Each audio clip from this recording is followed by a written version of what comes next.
right. Yes. We are here. Welcome to In Class with Carr. I am Karen Hunter. We are here today with, of course, the one and only Dr. Greg Carr. Yes, head of the Africana Studies Department at Howard University. And I'm just so grateful. And I see you all, Anna and Marvin and Mara. And thank you. Y'all are excited. You get to ask questions. It's the first time you've been asking to ask questions. So here we are. But before we get started, there are a couple of people that we have to pay tribute to, folks whose shoulders we stand on, all of us. So I'm going to hand it over to the expert here. Let's start with CT Vivian because nobody was really talking about him. He wasn't trending. I didn't see much about him, but he might be probably even more important on some level. I don't want to even do that. Let me not do that. He's very important.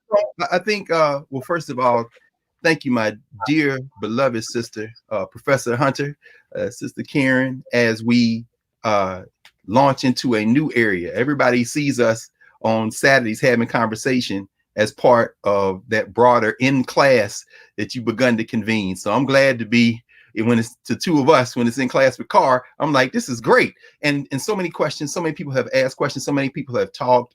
Yeah, I looked through, scrolled through, and I said, wow, this is incredible. They're subscribing to the channel, which everybody should do right now. And go tell your friends we're on live. So whatever you got to talk about, we're gonna do that. And so then you said, you know what? Let's talk in real time. I said, okay. And of course, that's what allows us this morning on the East Coast and wherever you are around the world. That's what allows us to talk about two ancestors who just joined the ancestors in the last cycle of the last day and a half. And of course, Congressman John Lewis, who, as you say, we'll talk about second to kind of weave in. And then a brother who's very important, Cordy Tyndale Vivian, CT Vivian. As he used to say, he would have been a junior, but Tyndale is his mother's maiden name. So his father was named Cordy too, as well, as when he was born out there about halfway between Kansas City, St. Louis and Kansas City, on almost on the Iowa border out there in Missouri. But CT Vivian is a very important figure. And yes, in many ways, he is more important than John Lewis. Just like in many ways, John Lewis is more important than CT Vivian. It's all about context. At any given moment, any one of us can emerge as a representative of our people and be the person for that moment. And whether it's John Lewis coming out of a little place near Troy, Alabama, the third of 10 children, who made his transition at 80, standing there in his overcoat on the Edmund Pettus Bridge that day in 1965, in March 1965, that we know as Bloody Sunday, or whether it's whether CT Vivian, whether it's Cordy Tyndale Vivian who laughed about it and said, yeah, we were actually at home because that was a day off for us. Hosea Williams, the one wanted to go across that bridge that day. We ain't had nothing to do with that. So, but for that moment, John Lewis, who's the chairman of the Student Nonviolent Coordinating Committee, who also didn't want anything to do with that moment. But then, of course, like every time SNCC jumped into something, who had been organizing for a long time in Selma and beyond, but who then said, now we have to join this, strengthen it, and make sure that it achieves victory. John Lewis, who was at that time chair of SNCC, the third chair, and we're going to talk about that in a minute too, because all this works together. John Lewis is the most important figure in that moment because he's the one who represents those young people when they don't even commit to doing that because they thought in some ways it was either a stunt or they didn't know. And when he gets beat up, he's the most important. But CT Vivian, who really begins to emerge as a quote unquote movement figure near the beginning. He actually interviews Martin King in Nashville in the wake of the Montgomery bus boycott. And of course, CT Vivian, who is in school at the same place John Lewis is in school, the American Baptist Theological Seminary in Nashville, my hometown in Nashville. Those guys are studying to be ministers.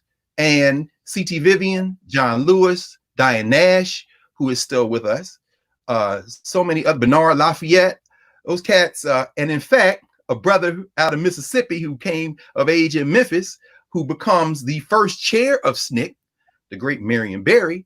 They're all in Nashville in 1960. So the Nashville student movement with the North Carolina A&T movement and what happened in North Carolina and then spreading throughout North Carolina, that is where we get the Student Nonviolent Coordinating Committee And at that moment, C.T. Vivian, who is also involved with the Congress of Racial Equality, and John Lewis, who comes in through SNCC, and they began a friendship and a lifelong partnership that is grounded when they were young people together, and almost, not quite in terms of technically adolescents, but they're almost boys together. Right. Except Vivian is 16 years older. He almost made his 96th birthday. He would have been 96 on the 30th of July.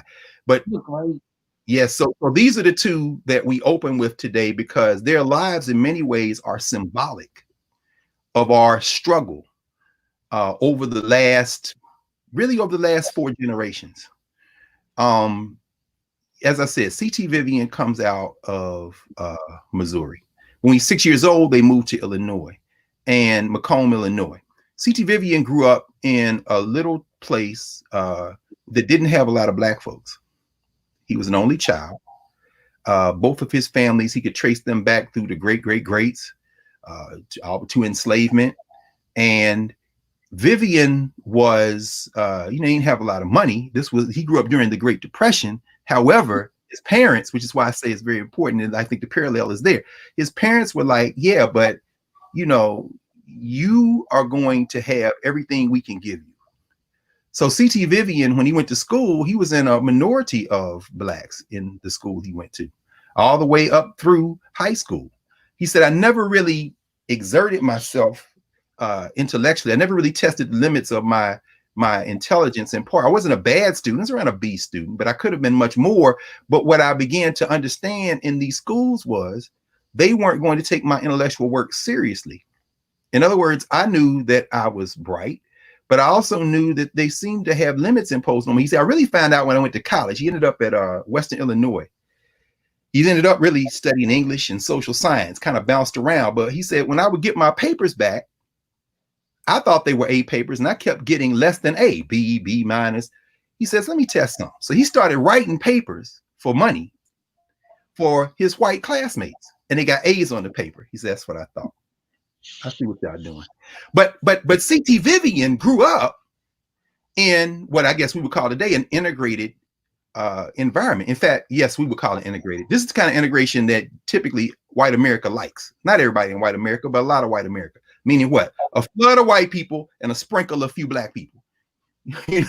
So C.T. Vivian, very interesting though, because he becomes, if you read his obituaries, and it's funny you mentioned that because the New York Times print edition, of course, went to print before Congressman Lewis, they could get it into print. And, I subscribe to the Times, have for maybe 30 years, but I also get the physical newspaper. People say, well, it's not up to date. That ain't the point. I like to have a thing in my hand. So, and I can mark on it, and that kind of thing. So, of course, there he is below the fold. There's CT.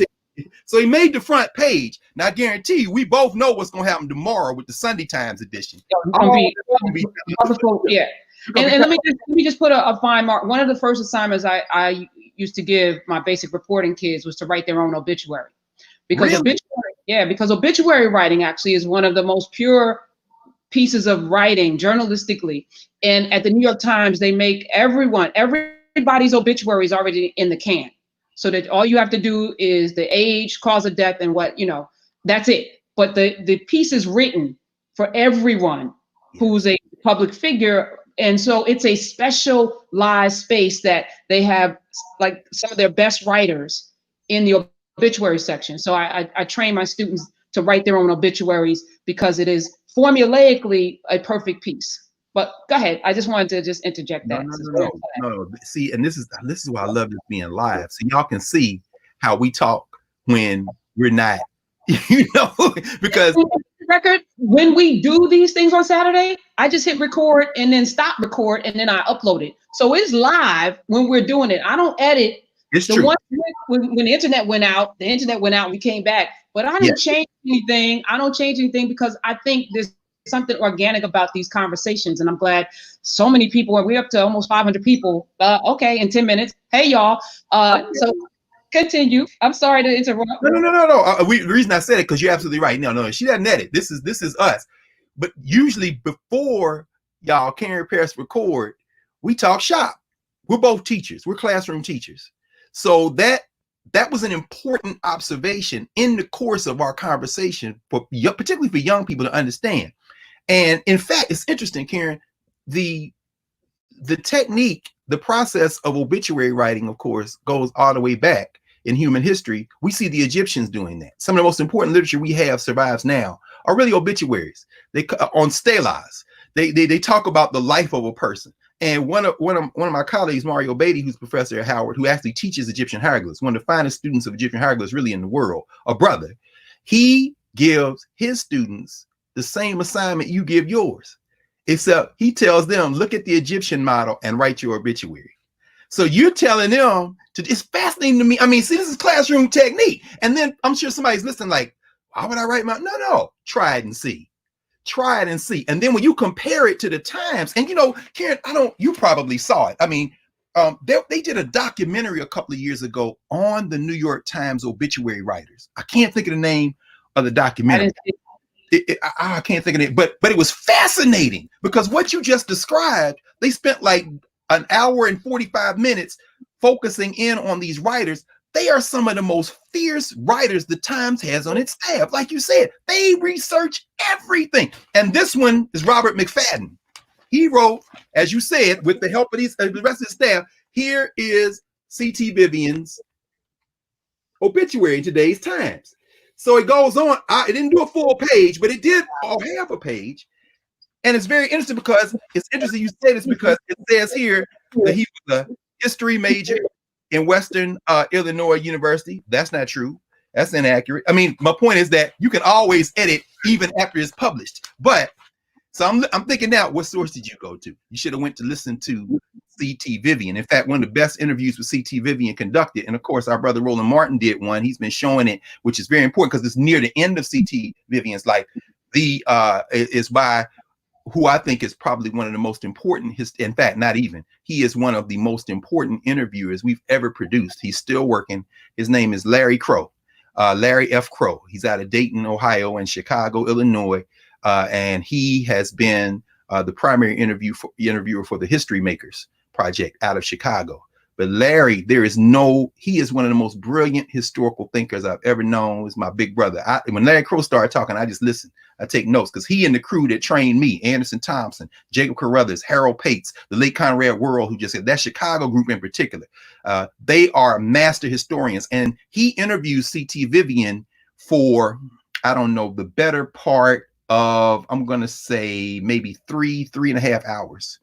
And what you see is he picks everything and he lets C.T. Vivian just kind of walk through his life. And so what emerges, similar to your relationship with your father, C.T. Vivian is put in a position to have the best education he can have, in part because there are so few blacks where he grows up in Missouri, and then at 6 years old, come through Illinois. Then he goes to Western Illinois, and that's where he's like, okay, I'm beginning to formulate my life philosophy toward intellectual work. It's very important. Because another thing is, when we look at C.T. Vivian now, if you look at all the obituaries, they're talking about he was an apostle of nonviolence. He was on Dr. King's staff. He wrote the first assessment of the 1960s phase of the civil rights movement to be published after King's death in 1970. We'll talk about that as well. So they got all that, and nonviolence is at the center. If people know him at all, it's because he confronted Sheriff Jim Clark in Selma, Alabama, that same year that he had the Edmund Pettus Bridge incident, and Jim Clark hits him in the face. He's bloody. He calls Jim Clark Hitler. He says he's a hate monger, and Jim Clark strikes him in the face. And it's a very powerful moment when C.T. Vivian confronts Jim Clark on the steps there of the courthouse, like a 45-minute confrontation that gets reduced to that moment when he's struck. But C.T. Vivian he really stands for the principle of intellectual work. In fact, let me pause here and see, can I root around? I went in the archive for this one, Karen. First time I met C.T. Vivian. Doing that because my notepad is somewhere over there. And folks, if you have questions, because this is the first time we're doing this live, and I'm seeing like folks having questions. Thank y'all for your donations. We split it.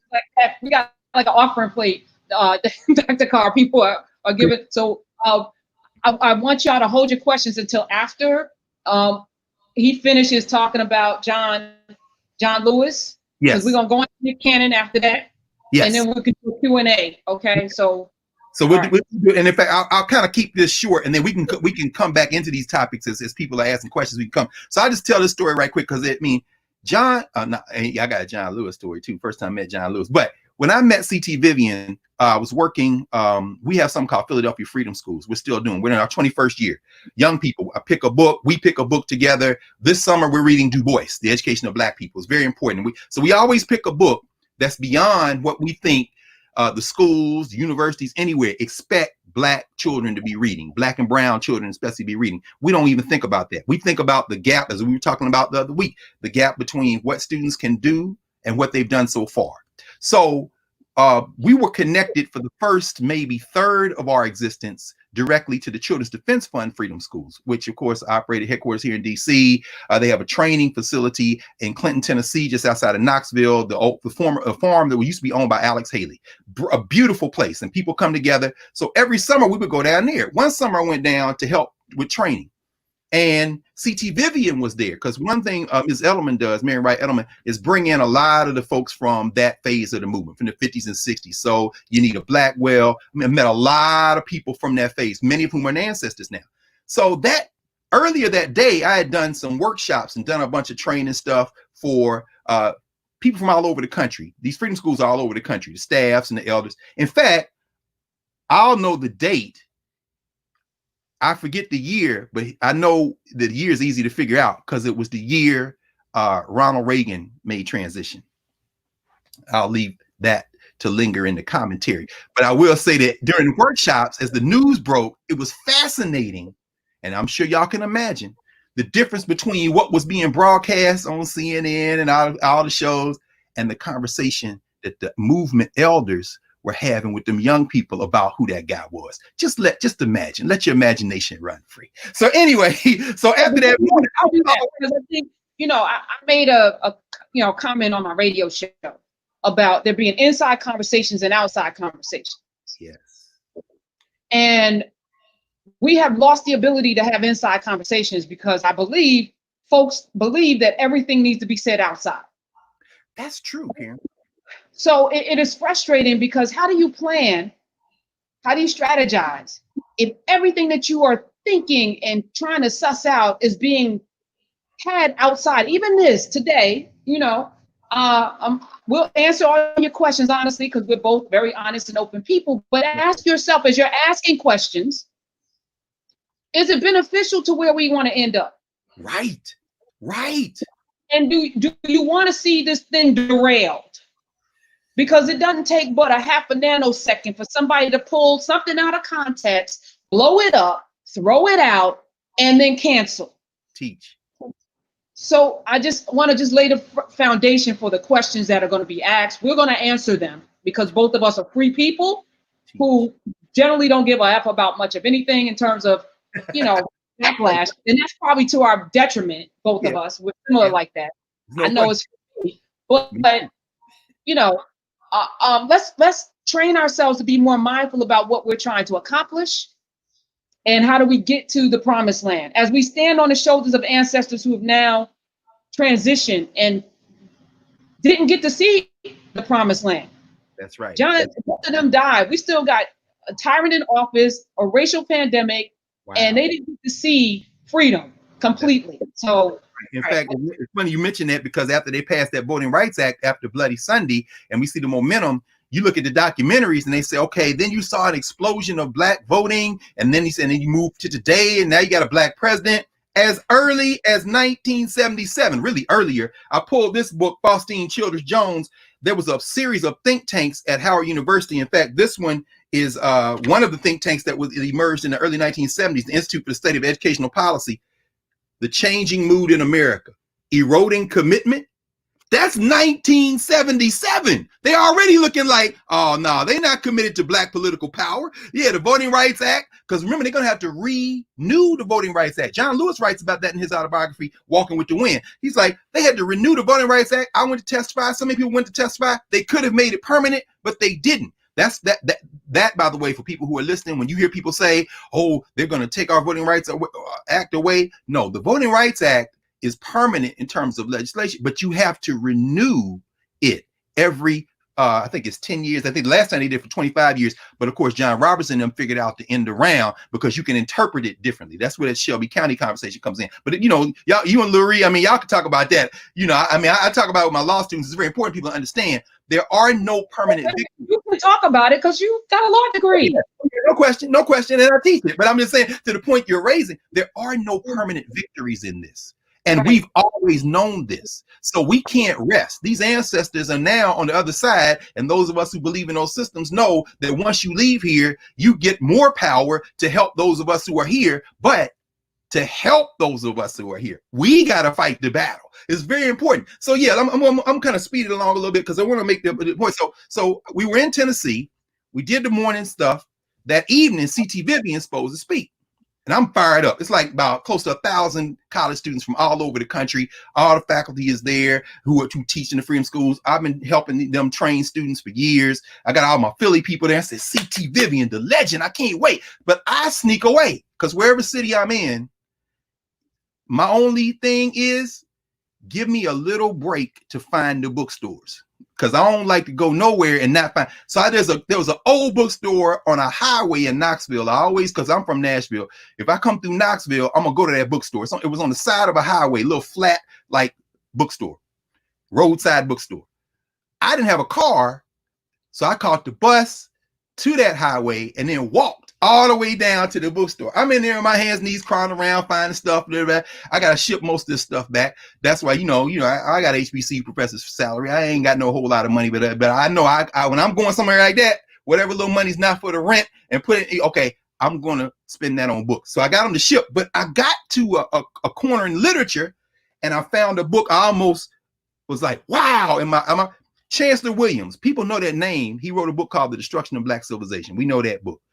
A lot of people don't know, though, his first book was a novel. Chancellor Williams wrote a 560-page novel remix of Edgar Allan Poe's The Raven. And that's it right there. That book right there, I found The Raven in the literature section at this roadside bookstore in Knoxville, and I opened it, and it was signed by Chancellor Williams. I was like, yo, so I'm getting ready to rob this bookstore. That's what you do in used bookstores. This book cost me $50. Y'all can't see. What I'm saying? So I'm like, my trip to Tennessee was worth it. This is a lifetime find. So I get back in time to, go to the hotel, shower, change, whatever. I come. Now, I'm here for CT Vivian's talk. I walk in, we're in this huge auditorium at the University of Tennessee. We stand on campus of the University of Tennessee because the farm's not big enough to do the thing. Vivian is sitting in the front row, and I noticed, man, CT Vivian, he's sitting there by himself. I heard CT Vivian was a book collector. So I had this with me. I say, hey, man, Bob CT, African, we call everybody Baba and Mama. So, I'm just like, he's an elder, so I say, hey, how are you, brother? I'm fine. Hey, brother, how you doing? CT Vivian looks a lot like my father, he looked like a lot like my father. See, his spirit, though, he's very generous, humble, quiet man. Now, he tell you when he's a little boy, he'd knuck if you buck. He was beating up kids in the schoolyard. But he said, I learned nonviolence very young. But his nonviolence was a philosophy. It was a way of life. It was a political strategy. But don't mistake nonviolence for not having that fire. That he and John Lewis shared. They had that fire. So anyway, I sit down next to him and I say, hey man, I heard you a book collector. He said, yeah, I do a little something. That's how you know the real G's, because they be like, yeah, I do a little something. Yeah, okay. All right. I said, let me show you something I found today. I showed him this. He was like, hey man, that's Chancellor Williams. I said, yeah. I said, look, it's signed. He said, where'd you find that? We started talking about books. And when I tell you the CT Vivian was one of the world's great book collectors. CT Vivian was a Black bibliophile of the first order. He's an intellectual. And when we think of CT Vivian, we have to think about the circle that was around Martin Luther King. It isn't about where they went to school, although they all went around to school, but I'm talking about that little core. I'm talking about Martin King, his boy Ralph Abernathy, who, that was his man. They side by side. I mean, they bombed a house in Montgomery.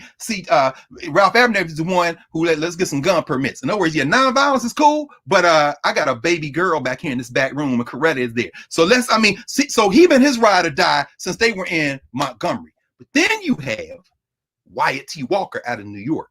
first right intellectual. Y.T. Walker, and you nod your head, so you know Y.T. Walker, Karen. You probably interacted with him. I sat across from him. You know, we got that little Pulitzer at the Daily News.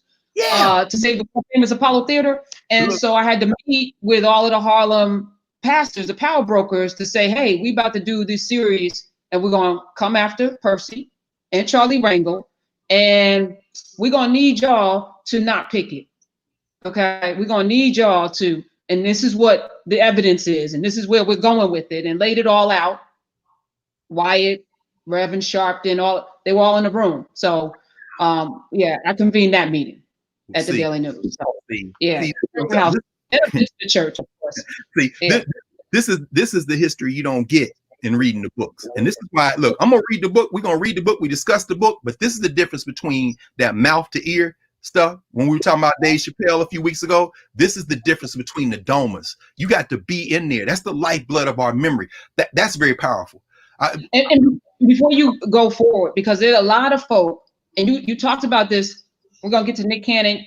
I didn't realize that you did a class, the Cannon class. The first one was you. Yeah. Howard, right? Well, because Nick was Nick studies at Howard. He's going on to get graduate degrees. But when we first hooked up, we would meet once a week. This is about three and a half years ago. We would meet. We meet once a week and we would discuss books. We read everything. Paul Robeson. We read Sam Cooke. We read all kind of stuff every week. I would say, hey man, let's do this. The book about Sam Cooke, or Sam Cooke actually wrote? Sam Cooke wrote a book? No.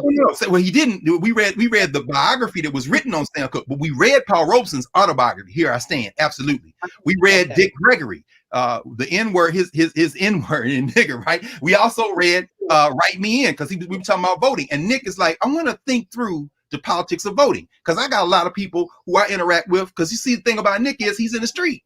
So Nick said, I'm out here with these hood cats in Chicago or LA or New York, whatever. They're like, yo, man, I ain't gonna vote. It's all the same. My hood don't change no matter who the president is. And so he's saying, I feel that way too. And I said, I understand that, brother. I said, but your platform, you have the ability to bring that element into a platform and put it in dialogue with people who tell you you must vote. I said, but before you even think about that, let's ground ourselves in some literature. So I said, now who would be in a similar position to have a platform like you, be a public facing entertainer, and also be involved in the political process? That's what sent us to Robeson. Then I said, and then we both knew Dick Gregory. So let's read Dick Gregory. Next thing you know, he said, you know what? It's good for you and me to be talking. And this is great because it's helping me. I'm thinking through things as I go through the world, these other places. He said, I'm going to call my mans and bring him down here with a crew. Let's film these conversations. That's how Cannon's class was born. That I watched him make up Cannon's class, sitting at our university. I'm not writing, but the common denominator here is you, because it's clear that you need to sit in a classroom and teach. And so, the difference is in class with Carr. Yeah, it's not me. No, and I think that's important. But I also think it's important the range of literature. You're sitting there with a 500-page novel. Yes. Right. I got a lot of. I read a lot. I got a whole Harry Potter the box set behind me, and I think there are people that go down rabbit holes and they stay in one lane, and they don't broaden themselves because the literature, all kinds of literature, just black. You can't just read black literature. No, you can't just read black biographies. No. All of that gives you so much more context and framework. And I just want to encourage everyone who's admiring Dr. Carr's library, know that among those books are all kinds of books. And this man, again, law degree, PhD, what you read, literature. No. Yeah, that's right. You read across the range. And you're right, Karen. And when we were looking at John Lewis' obituary, we're looking at C.T. Vivian's obituary, we're looking at these obituaries. You can't stop there. Because again, what we're saying about C.T. Vivian, you're not going to hear that on any other media platform. It's not going to be when you turn on cable and what. They're not going to talk. All they're going to talk. They're going to keep showing that clip of C.T. Vivian getting hit in the face by this white man on the steps of the courthouse. They're not going to tell you about his core, his intellectual thrust. And you ain't going to hear a word about Y.T. Walker, who C.T. Vivian worked for after Dr. King and them recruited C.T. Vivian. This is after the national movement in 1960. This is after C.T. Vivian moves to Chattanooga to preach for a year. And then they bring him in to the Southern Christian Leadership Conference, Southern Christian Leadership Conference leadership, and CT Vivian, along with YT Walker, who's running it, along with Ralph Abernathy, become, with Dr. King, the quartet. Not even Andrew Young, God bless him. Glad he's still here. Elder, there are a few still over here. In fact, I pulled there. Some of them still alive. Fred Gray, who was the lawyer who got Miss Parks out of jail, the lead lawyer. This is autobiography, Bus Ride to Justice. Fred Gray is still alive in Alabama, if you can believe that. The lawyer, Gloria Richardson, who is in Cambridge, Maryland, close to 100 years old. She is still alive. This is one book about her. The Struggle is Eternal. Y'all probably seen this famous picture of her looking at the cop like, I don't deal with you. Gloria Richardson is still alive. Here's another very good book, Civil War on Race Street on Cambridge. This is where Stokely Carmichael and then went up to get her back, because that's over at Eastern Shore, Maryland. That's Harriet Tubman, Frederick Douglass territory. They're still alive, but these ancestors, you have to, in fact, it made me think about it, because I don't know if anybody else will mention this. I don't have all the white, but I don't have them all, but I got almost them all. These YT Walker's books. Do you understand? He's a theologian. Somebody's calling my name, just like his friend. I was on Jeremiah Wright yesterday. Before they were talking about Afrocentrism, there's YT Walker talking about Afrocentrism and Christian faith. I mean, and then he's just got many others. But the point is this: CT Vivian is part of that group of Black hardcore intellectuals who are also in the streets. So when you see Martin Luther King, you're looking at one man, but what you're really looking at is all those other people around him. And I should pause here because I mentioned Gloria Richardson, but let me name a couple of other sisters, like the great one, Septima Clark, out of South Carolina. That's the master teacher. She's setting up the citizenship education program because she's like, it's great for us to have educations. She went to Avery Normal Institute in South Carolina, the famous Black school. She's hardcore. But then she says, it's great for us to have education. Well, my man's over there driving the bus, that cat that takes the ferry over from the Sea Islands to work in Charleston every day and go back home. I'm going to need Isaac Jenkins, who was one of them cats on the Sea Islands. He said, come here, bro. How we gonna get the rest of these people how to learn, read, and write? Because we're gonna bust this Constitution out from the inside. She's the one who says everybody gotta learn. So they all together. This is the watershed moment. So anyway, long story short, make it very quick. CT Vivian was on the Freedom Rides in 1961. He joins Dr. King's staff at the March on Washington movement. He's part of that. That's when he gets on Dr. King's staff, 1963. And then from there to now, he moves to Chicago for a while. He's in he starts something called the Urban Training Center. CT Vivian is one of the architects of, and I know a lot of people probably watching now and will watch later, were in this program growing up. CT Vivian was one of the architects of Upward Bound. Upward Bound. I knew you were going to say it. CT Vivian created Upward Bound. Because again, CT Vivian is like, it's good for me to have education, but we got to train. How can we get these high school students ready for college? Whatever the gap is between, because remember, going all the way back to Missouri and Illinois, CT knew what it was like to be late in the game to realize I need to work hard. He said, so he never forgot that. So Upward Bound is created for that very purpose. How many of us, you know what I'm saying, came through there and got that first spark? Not at 6 years old, not at 4 years old, but at 16, at 17. At 15, in that space where we said, okay, I can be Black, I can be cool, and I can be smart. And somebody told me I had to pick. I ain't got to pick. It's all that. CT Vivian is talking about that kind of stuff. He becomes the dean of Shaw Divinity School in 1972 because he's a trained minister. Again, ministry is his thing. And then Jesse Jackson decides 12 years later, he's going to run for president. CT Vivian says, okay, I'm going to do what I can for you, brother. And CT Vivian works on Jesse Jackson's staff in that first presidential campaign. He said, I didn't think he could win, but that wasn't the point. We're going to expand the map. And remember, CT has been struggling since the late 50s on this. So finally, just in terms of CT Vivian's life, because there's a lot more we could talk about, but we can do that as people have question and answer and discussion. CT Vivian is one of the major figures who emerges in Eyes on the Prize. And I'm going to tell you right now, we all know the name Ken Burns. I'm a Ken Burns fan. I do not line up with any narrative in any documentary, Thomas Jefferson, Mark Twain, jazz, baseball, Civil War, and I've seen them all many more times than I care to remember. I don't line up with any spine narrative of anything Ken Burns has ever produced. I think he is a brilliant filmmaker, even though I fundamentally disagree with his framing of how Black life fits in American life. But that's not a problem. I don't have a problem with that. But the filmmakers that we should go back and study, if you know Ken Burns and don't know Henry Hampton and Black Side Productions that made Eyes on the Prize, Henry Hampton out of Boston. Henry Hampton was in those streets in the civil rights movement and Black Power era. Henry Hampton, who convened the greatest collection of Black and non-Black movement activists, filmmakers, students, people like Judy Richardson, who's still around, who's still talking about this. Dude named John Ellis wrote a book called True South. The True South, Henry Hampton and Eyes on the Prize, the landmark television series that reframed the civil rights movement. John Ellis published this book only a couple of years ago, maybe last year. Anyway, 2017.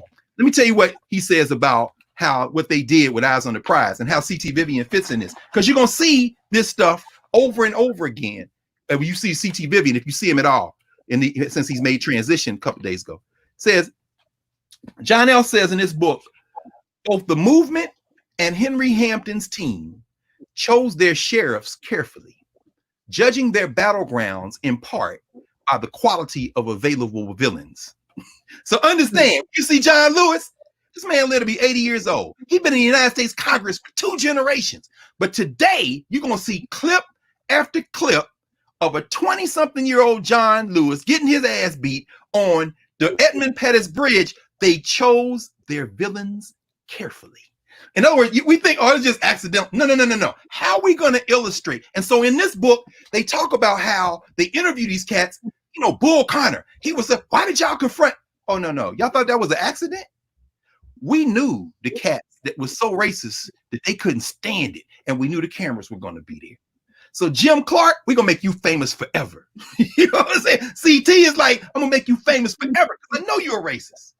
This is why it's important that we tell our own stories, through our own lens, with people who are free, because we never get the full truth. And what you just said, because I grew up on Eyes on the Prize. I had to watch that every freaking year when it came on Channel 13 PBS. My father made me sit in front of that television and watch the whole thing. And we talked about this before. It shaped a lot of who I am as well, because it's like, how can you see that? The hoses, the dogs, that they captured all of that. Ooh. All of it, Karen, all of it. And every second that we watched in both series, because you remember, they did the first series, then they did the second series, like past Dr. King with the Black Power movement. That was our introduction. Many people, many students, like I say, young people, that was their introduction to Malcolm, to SNCC, to all that stuff. And every episode, every second of every frame, they debated over, they argued over. You got to read, the story is incredible. I mean, David Dennis standing there at the funeral of James Chaney, and he said, you know, we're going to rule over y'all like y'all ruled over us. They debating on, where do we put this in here? Do we go too far with this? Is PBS going to? Henry Hampton, they're guided. It's a brilliant combination. So, and then we'll kind of go to John Lewis.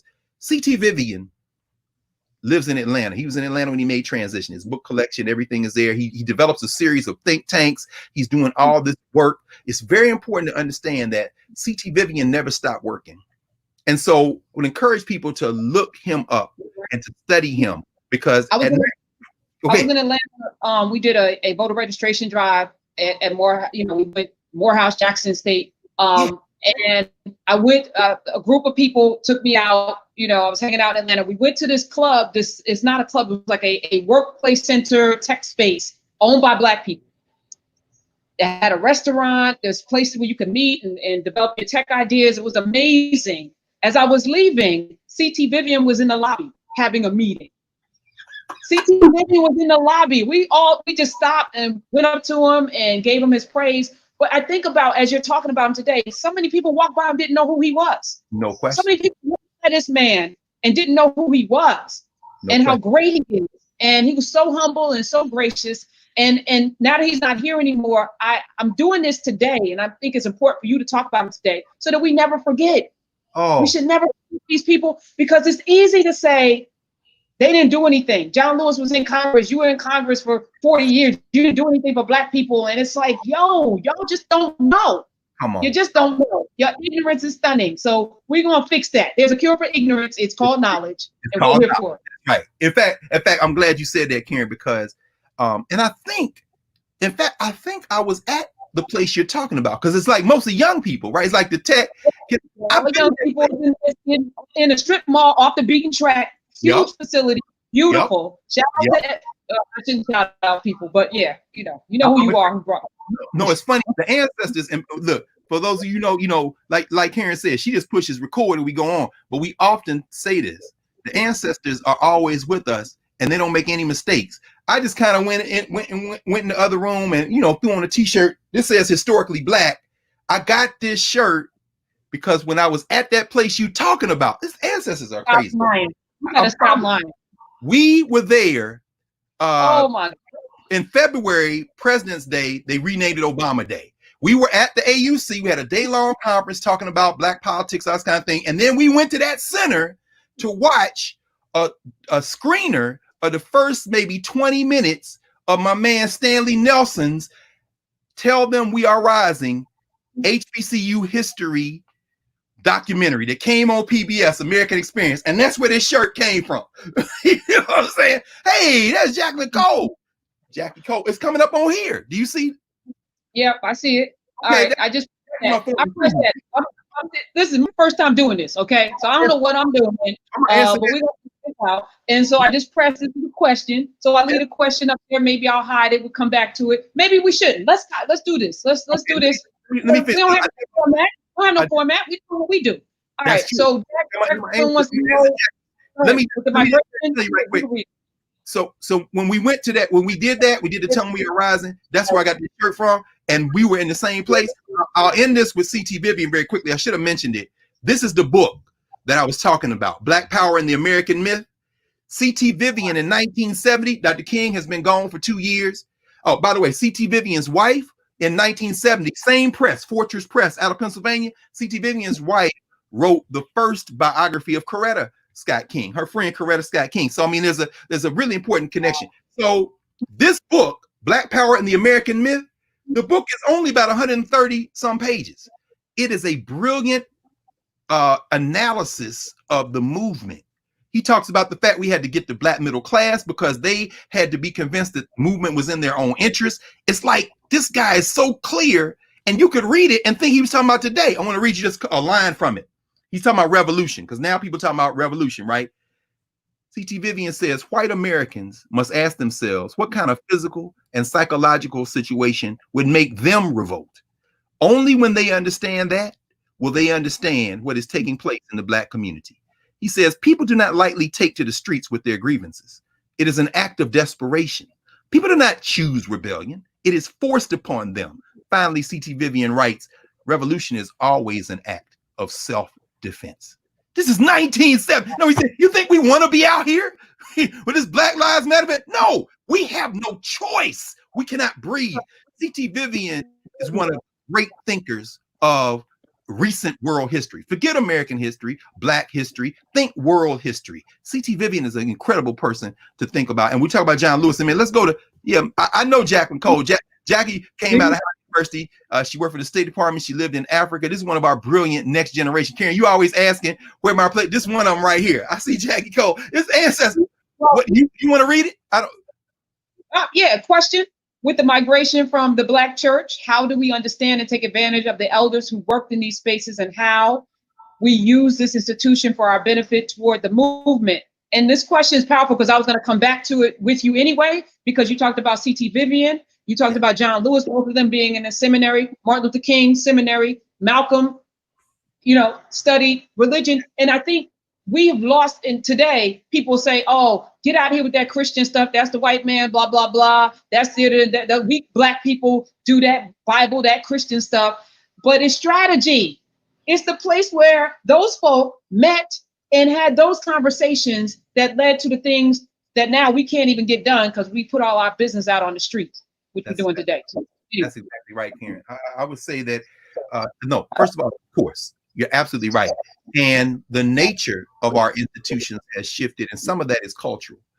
And let's be clear, there's always been a division in our communities. Well, I say always. Always is a funny word because it's always relative. Now, that is true. In other words, it's been relative since we've had human communities. So when I'm saying always now, I'm talking about the very brief moment of time we've been in this settler colony turned state called the United States. But when we think about this idea that our institutions have been stronger in the past, we have to remember that there's always been this tension, even after enslavement, especially after enslavement, between the vast majority of our people and that group that we might refer to as the elites. This is what CT is writing about in chapter 2 of this book, that black elite. In fact, he calls it the, actually it's chapter 4, the intercaste. In other words, within our group, you see these tensions. Institutions kept us together during Jim Crow because we had no choice. But you can go back to Booker T. Washington and Bishop Daniel Alexander Walters in the AME Church, who are having a conversation in correspondence. It's in the Booker T. Washington papers.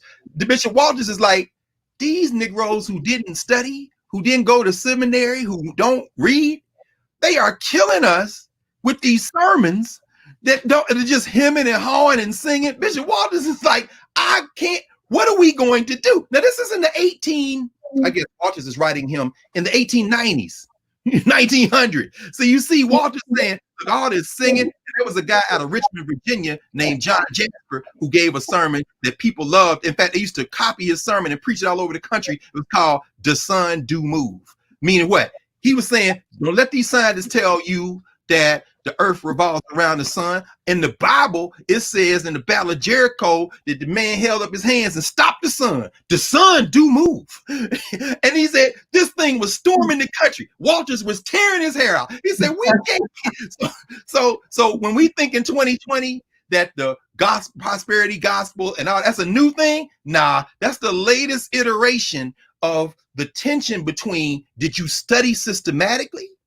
Or did you just read a few things on your way to hem and haw and do the hoop and get their money in the plate and get the big jet? In other words, that tension has always been there. So when Jackie asked that question, how do we use the church? We have to identify, because it's still there. Like I said, my man Jeremiah Wright, I was talking to you yesterday. Jeremiah Wright is in that tradition. There are younger people in that tradition as well. We've had that conversation. In fact, you got one of them rise with you, Karen. What's the brother's name? Got a show on Sirius. Minister. Oh, wait, you muted.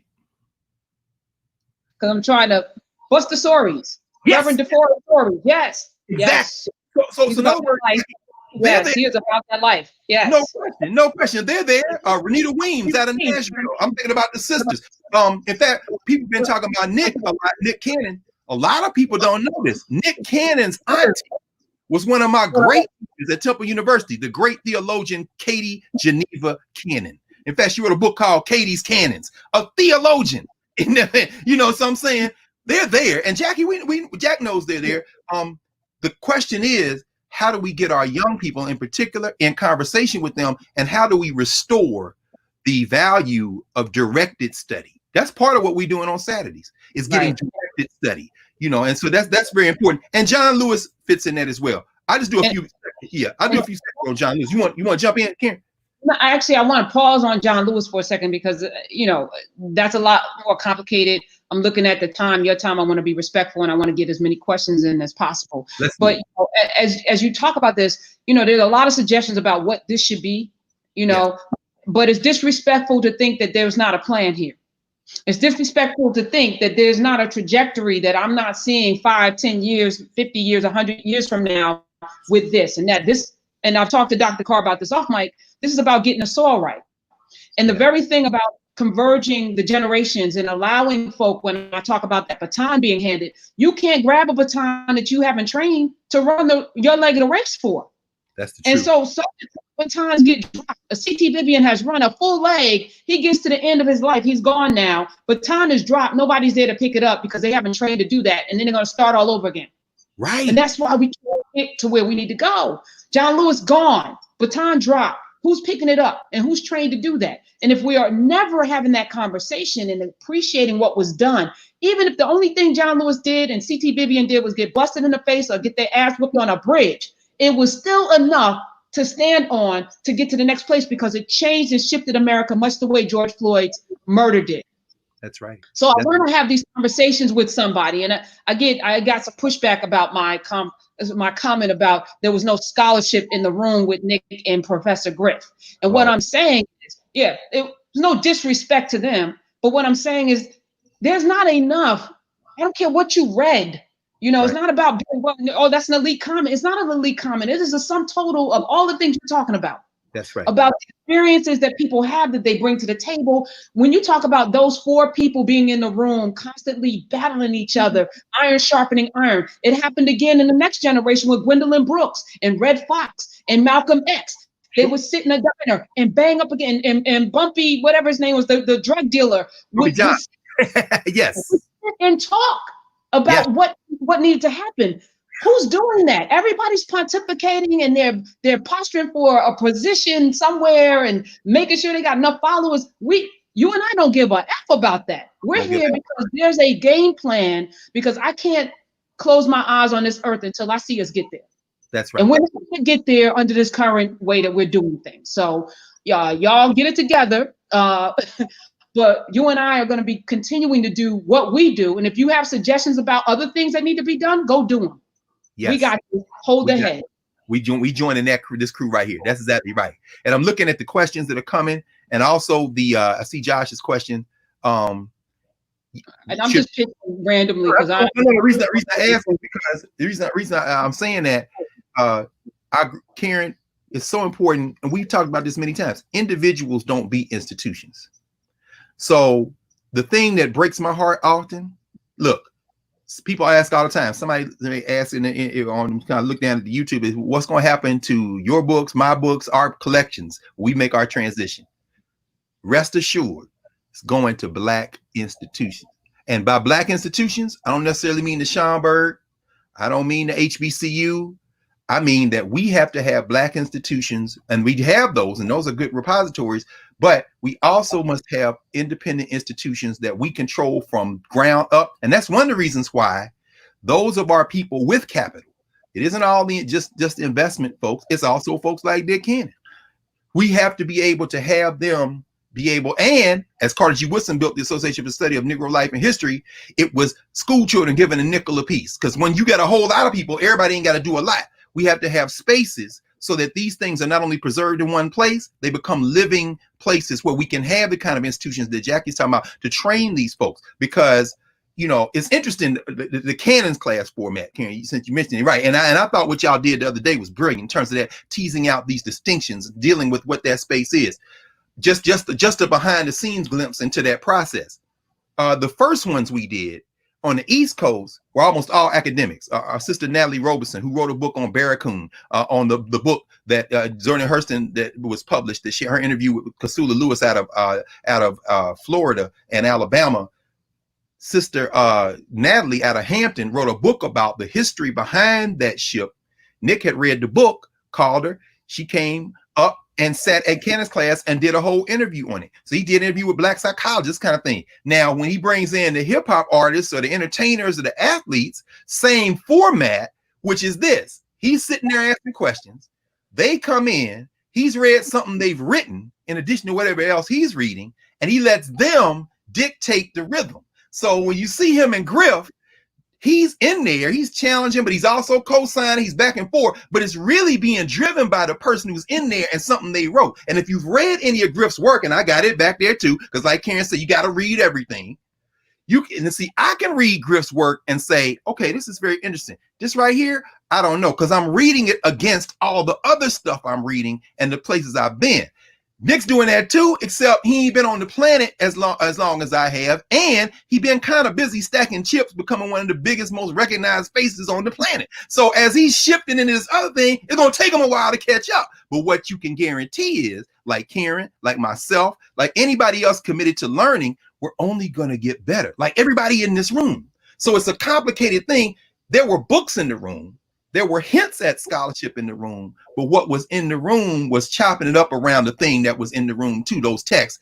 And some of it was reflected, but then it gets messy and complicated. And that's what learning is. So I thought what y'all did, I think, was very representative of describing that process, but I also wanted to get a little bit of behind the scenes. So we'll talk very briefly about John Lewis, because you're going to hear a lot about John Lewis. Again, John Lewis born in 1940 near Troy, Alabama. See, think about these Negroes. They ain't really born in the city. You know what I'm saying? John Lewis very different than C.T. Vivian growing up. He's the third of 10 children. He's out there rural. His parents were able to buy the little farm they were kind of sharecropping from the people. But John Lewis had to work hard every day of his life. He talks about, in fact, oh man, I thought I had it around here. Yeah, I got so many books around here now. His autobiography, Walking with the Wind. I'll find it in a minute. I thought I had it. It'll come to me in a second. In his autobiography, he talks about preaching to the chickens. I'm gonna find it because I know I had it. And as he talks about preaching to the chickens, you get a sense that John Lewis wanted to be the preacher since he was a little boy. And so what John Lewis does, and I want to mention this. Oh, I should mention this as well. It'll put it in context. John Lewis was, and I actually want to show you all something else. I started moving books around. See, this is what happens when you have so many books. You start moving stuff around and you don't know what you did with everything. Give me a second, Karen. Oh, I know what it is. You know what it was? Here it is. I put C.T. Vivian's obituary over top of it. This is his autobiography, Walking with the Wind. This book came out in 1999.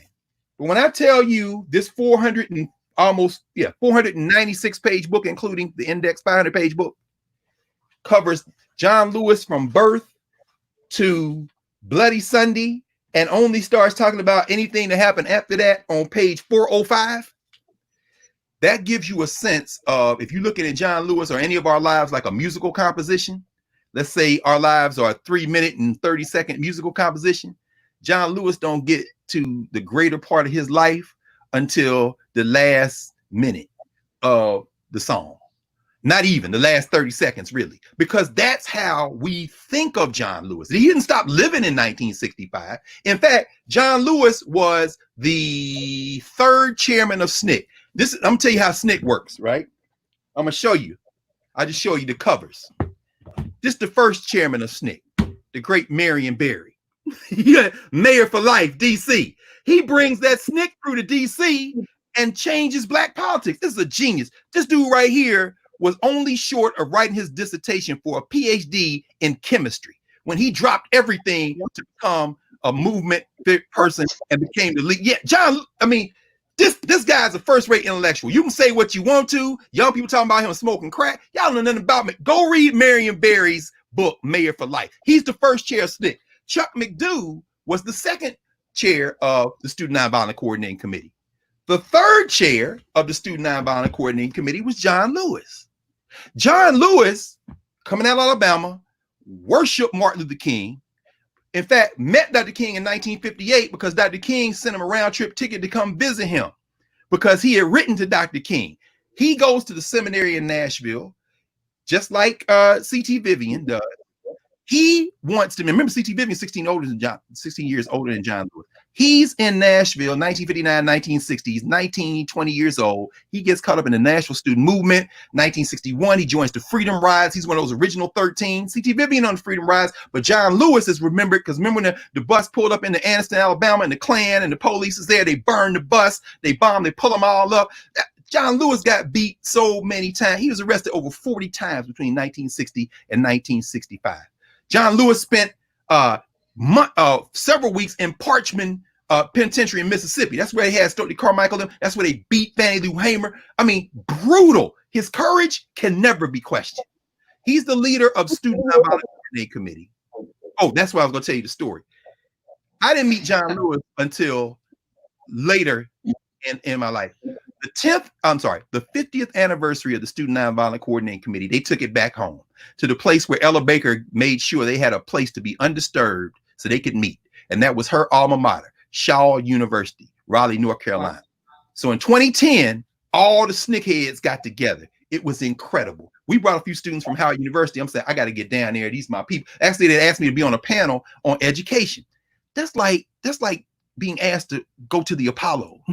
You understand? Yo, y'all want me to come? Yeah, you train young people. Man, are you kidding? I'm just coming to be around y'all. I'm white. They got film crews from all over the world. They got all these Negroes that like to write books about stuff, but they ain't never been in no movement. So they figured they're all gonna be down there. Let me interview all these people. But for me to be in those spaces and to know these people, not just because I read about them, but because I had relationships with some of them, because they are still working. When I tell you these elders ain't never stopped working, that's how I know them. That's how I know Joyce and Dory Ladner. Dory Ladner here in DC, who is one of the baddest human beings to walk the planet out of Hattiesburg, Mississippi. I mean, in fact, her prom date in Hattiesburg, Mississippi was Amos Wilson, if y'all can believe that, the social scientist who was in New York. I mean, wow.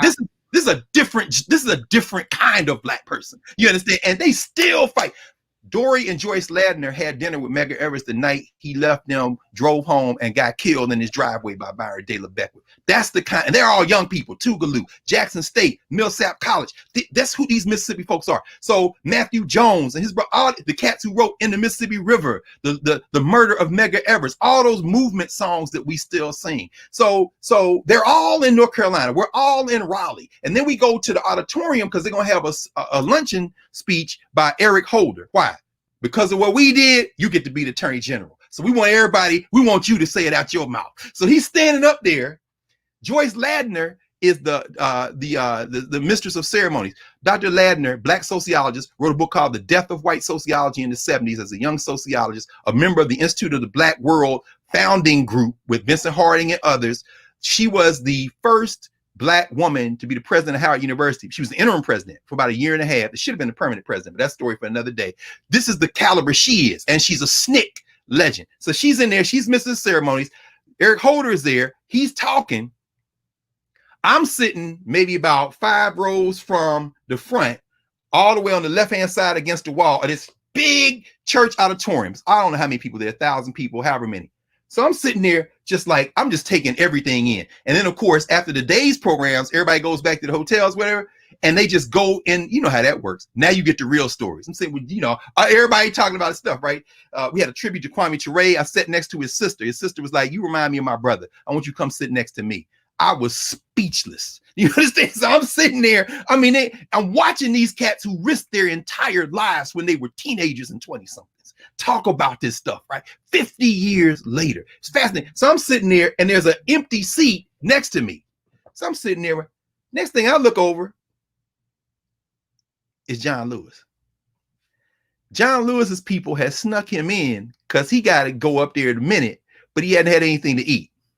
John Lewis says to me, brother, do you mind sitting up and moving around like this so you can block vision? I'm trying to eat. John Lewis then slumps down out of his bag, pull out what looks like to me a bologna sandwich and start eating the sandwich. But I'm blocking so can't nobody see him, right? Because you don't want Joyce Ladner to see him in the stand. Oh, John Lewis, man, I ain't got nothing to eat. John Lewis, my only experiences with John Lewis and that first time being that close to him, John Lewis very humble. I was a plain spoken, and everybody says the same thing about him. Plain spoken, very blunt, direct. He's a farm boy. That's what it comes down to. And every page of this confirms it. But let's tie this together very quickly. John Lewis is he not only had the courage of his convictions, fearlessness. He was tough as nails, like C.T. Vivian. He was a hardcore Christian. He was an apostle of nonviolence. And he was the one in the Student Nonviolent Coordinating Committee who gravitated toward the King philosophy. Now, he had gone to school, but he doesn't frame himself as an intellectual the way a C.T. Vivian or a Y.T. Walker, who's a New Yorker. And he's not a Virginian, but a New Yorker. He's not really like that. So Lewis gets to the March on Washington in 1963. The SNCC people really wasn't down with the March on Washington. And I'm not even going to say anything about it out my own mouth. Here's one that I hope everybody will get a hold of. Brother Hollis, the Sankofa of a movement man. Hollis Watkins was the first Mississippi born and bred brother who was a leader in SNCC in Mississippi. He was one of the field secretaries in SNCC, but he wasn't like Bob Moses and the rest of them. He didn't come from outside Mississippi. This brother was down Fannie Hamer. He was out of the field. Hollis Watkins is still alive. You know, it's one of those books you get at the black bookstores, like Sankofa in DC. You had to order this from the black bookstores. Let me tell you what Hollis said about the March on Washington. He said that when they got to the March on Washington, he said, as we made a plan, he said, a major problem with the march was that there was a real disconnect between the big people at the top on the national level and those of us working the grassroots level.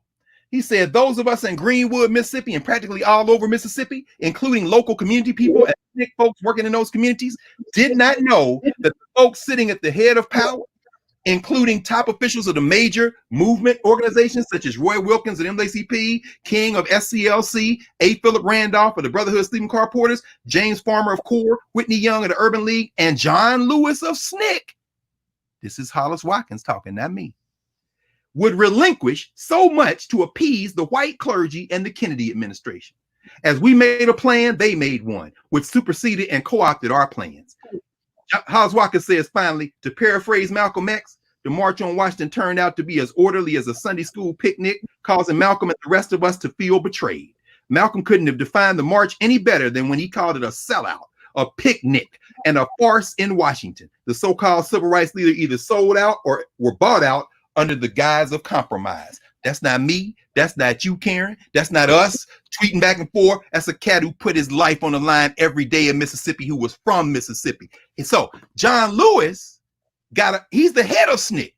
He loved Dr. King and them. He's the one who's most likely to go with them, hence being on that bridge when CT and them is like, we not, what the hell? When the rest of SNCC is like, man, these cats now, Dr. King comes, gives a speech, everybody fired up, he gets back on the plane, and now we got to fight the Klan. In other words, we not going, but John Lewis is more likely to go with them, not because he's a sellout, but that is the way he was raised. That's what he believes in, and he don't give a damn. We're going to see that show up again when he runs for Congress. John Lewis gives the speech that he's the youngest person who is on the dais to speak, and there are a lot of speakers who we don't always see. A. Philip Randolph, for example, Josephine Baker, for example. We don't hear Josephine Baker. I mean, Josephine Baker was there. I mean, there's so Dorothy Height is in the room with Johnson and them. They negotiate. We don't get to see her as well. She writes about it in her book, Open Wide to Freedom Gate. So when Lewis is there, Julian Bond, who's also in SNCC. See, Julian Bond, that's a story for another day, who's an ancestor.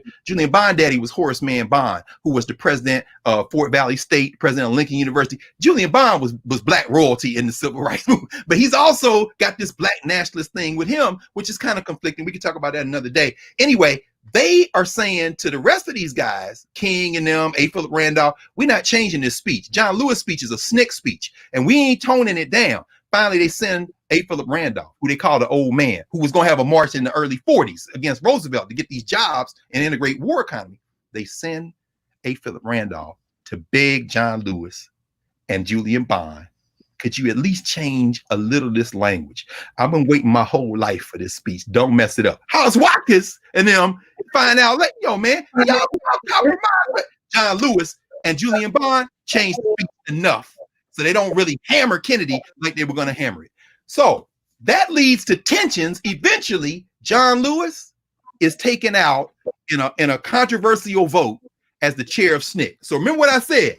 The first chair of SNCC is Marion Barry. The second, Chuck McDew. The third, John Lewis, who made transition and who every newspaper is going to talk about nonviolence and Edmund Pettus Bridge and the March on Washington. And he was a congressman since 1986. And he protested. He sat on the House floor when they were trying to not pass the gun violence legislation. And he came out against the war in Iraq. He came out against every war. He wouldn't go to the Trump inauguration. He wouldn't go to George Bush's inauguration. Yeah, he didn't pass a whole lot of legislation, but he was the conscience of the Congress and all this. And that's what we're going to hear. What we're not going to hear is after they put John Lewis out as the chair, which kind of broke his heart a little bit, the third chair of the Student Nonviolent Coordinating Committee, Stokely Carmichael. You know what I'm saying? Now SNCC is going toward revolution.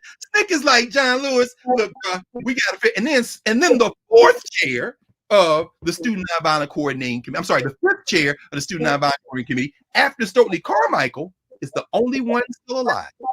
But he can't go to John Lewis's funeral on Zoom or anywhere else. Why?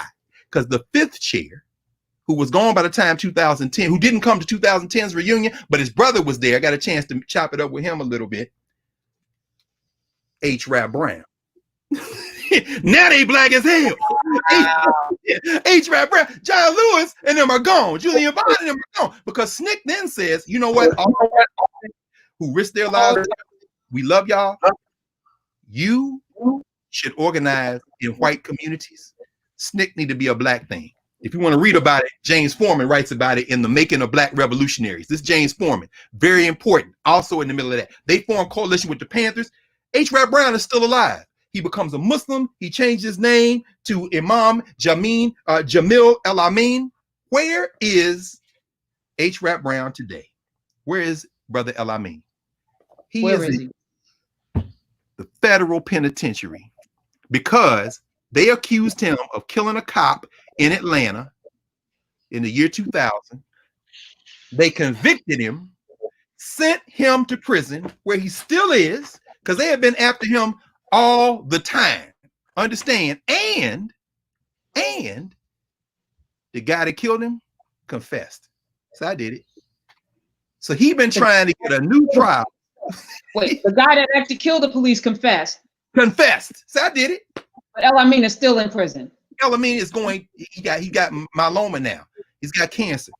This goes back to the day. And let me tell you why, because now it's important because some people, we have our friends who say, I'm not voting. Why is voting important? Voting is not important. Okay. All my friends that talk like that, I don't listen to them no more.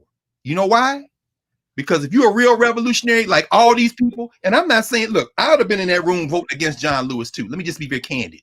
And John Lewis is a venerated ancestor. Like Karen said, both things can be true. And John Lewis was fearless. How many of us would take a damn pipe to the head coming off a Greyhound bus in 1961 or stand on a bridge and get damn near murdered on a bridge named for a Confederate general? And by the way, y'all saw how Jeff Sessions lost against a football coach the other day in Alabama. One of the three places he carried in Alabama in that Republican primary against Tommy Tuberville was the area around Selma. You know why? Jeff Sessions from Selma. Jeff Beauregard Session. He named for PGT Beauregard, which is one of them statues that got taken down in front of New Orleans City Hall when Mitch Landrieu took it down a couple of years ago. That's how hardcore white supremacist Selma, Alabama is in Edmund Pettus Bridge. And remember, this ain't the second march. Because once they get beat up, now everybody got to go down there. You know what I'm saying? That's the march that puts them over. This is the first march. When John Lewis out there, because Hosea Williams and them say, we're going to roll. CT and them are like, man, I was at home. SNCC is like, man, we ain't going. John Lewis. So you can't question John Lewis's courage. You can say, okay, I don't agree with your politics. I don't like how you did this. Yeah, you endorsed Hillary Clinton. Then you switched to Obama. Yeah, you kneecap Bernie Sanders. All that stuff people want to criticize him for, it's all true. In 1986, he ran against Julian Bond for the 5th district in Georgia, the 5th district congressional district, running for Congress. This is crazy. John Lewis, after the civil rights movement reaches its kind of apex, John Lewis continues to register voters. Now he got to register voters. Him and Julian Bond working together in Atlanta. Then Julian Bond runs for the Georgia State House and wins. They deny him his seat. There's a whole bunch of literature. He wrote about it a time out. In fact, if you really read both sides of it, I'm gonna wind this up in a second so we can get to these questions. I want to at least show these books so people will know where to get their sources on it. All right, here goes one. Here goes the other. And I'll end John Lewis with this. John Lewis approaches Julian Bond in, I want to say it was 1976 or 77. Why? Because they want somebody black to run for Congress in Atlanta. Julian Bond, there was a time people talking about Julian Bond could be the first black president. Now, I know people love Obama. This ain't today to talk about Obama, but I'm gonna tell you right now, on the best day of Barack Obama's life, he might be able to sit in the room with Julian Bond on the best day of Julian Bond's life. That's who Julian Bond was. In fact, he just published, well, this is posthumous. He passed away. Race Man, Julian Bond, Selected Works. This, you see that picture right there with Julian Bond? Let me just say it for everyone. He was fine as frogs hair. Yep. Julian Bond, even as a man. No, I mean, he had the movie star look, the traditional movie star look. He was in there in the street with him. His daddy was, I mean, this boy, some of the earliest pictures I've ever seen of Julian Bond was when he was a little boy in his little knee pants, and he's standing with his father. His father got his hands, and his father is in the middle of the picture. Julian standing there as a little boy with his sister, and next to his daddy is Du Bois, because Du Bois has come to the college to speak. So this is Julian Bond looking at white people like, I'm better than all y'all anyway. But why did y'all think y'all could talk to black people any kind of way? I mean, so Julian Bond, 1967, sitting there in the Georgia State Legislature saying, yeah, I'm against the Vietnam War. I mean, and y'all can't even spell. Do you understand? I mean, so Bond is the guy that John Lewis writes a letter and he reprints it in Walking in the Wind. They write a letter to Julian Bond. We think you should be the one that runs for this congressional seat. So John Lewis. Robinson. So it's a Jackie Robinson type. We picked the one that could get elected. Yes. And make people a little comfortable. Well, here's the crazy thing, though. Here's where the flip is, and here's where the turn goes. John Lewis shows the letter to Andrew Young. Andrew Young says, if Julian Bond don't do it, I'll do it.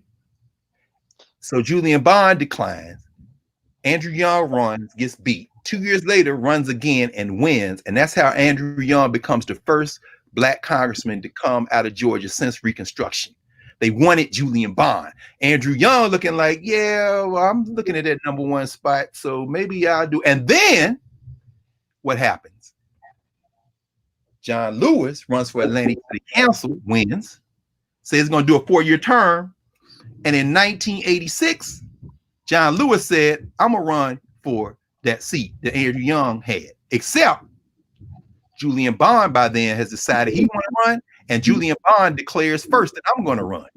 Julian Bond enters the race. Then John Lewis, who just said he's going to do 4 years in Atlantic City Council, he said he's going to get in the race, and it is one of the ugliest races in the history of black politics in the modern era. John Lewis says Julian Bond is a show horse. You want a workhorse or a show horse? John Lewis accuses Julian Bond of recreational drug use. Julian Bond writes in here. He says, I got blindsided. What the hell? John Lewis was a bare-knuckle political brawler, and John Lewis wins the primary. But watch this. John Lewis won the most number of votes by a couple of thousand votes in the primary. But if you just took out all the white people and just said black vote, Julian Bond won the black vote. They were more comfortable with John Lewis. And I'm gonna say now both of them didn't go to the Million Man March in 1995 because they both said Farrakhan's anti-Semite, Farrakhan's a racist. We don't believe in that. And so both of their politics were aligned on that, even though Rosa Parks was there. I saw her with my own eyes, even though Queen Mother Moore was there, even though, in other words, yeah, the politics are funny. And I'll end with that. John Lewis, you're gonna see on television now and everybody talking what we've been talking about. You ain't gonna see none of that. Why? Because it's not important to America. John Lewis is a character, emerges in history with his courage, his conviction. He emerges as a symbol of what white America became comfortable with thinking about when it comes to black America. If you protest, go out there and get beat up. If you protest, sit there and be quiet.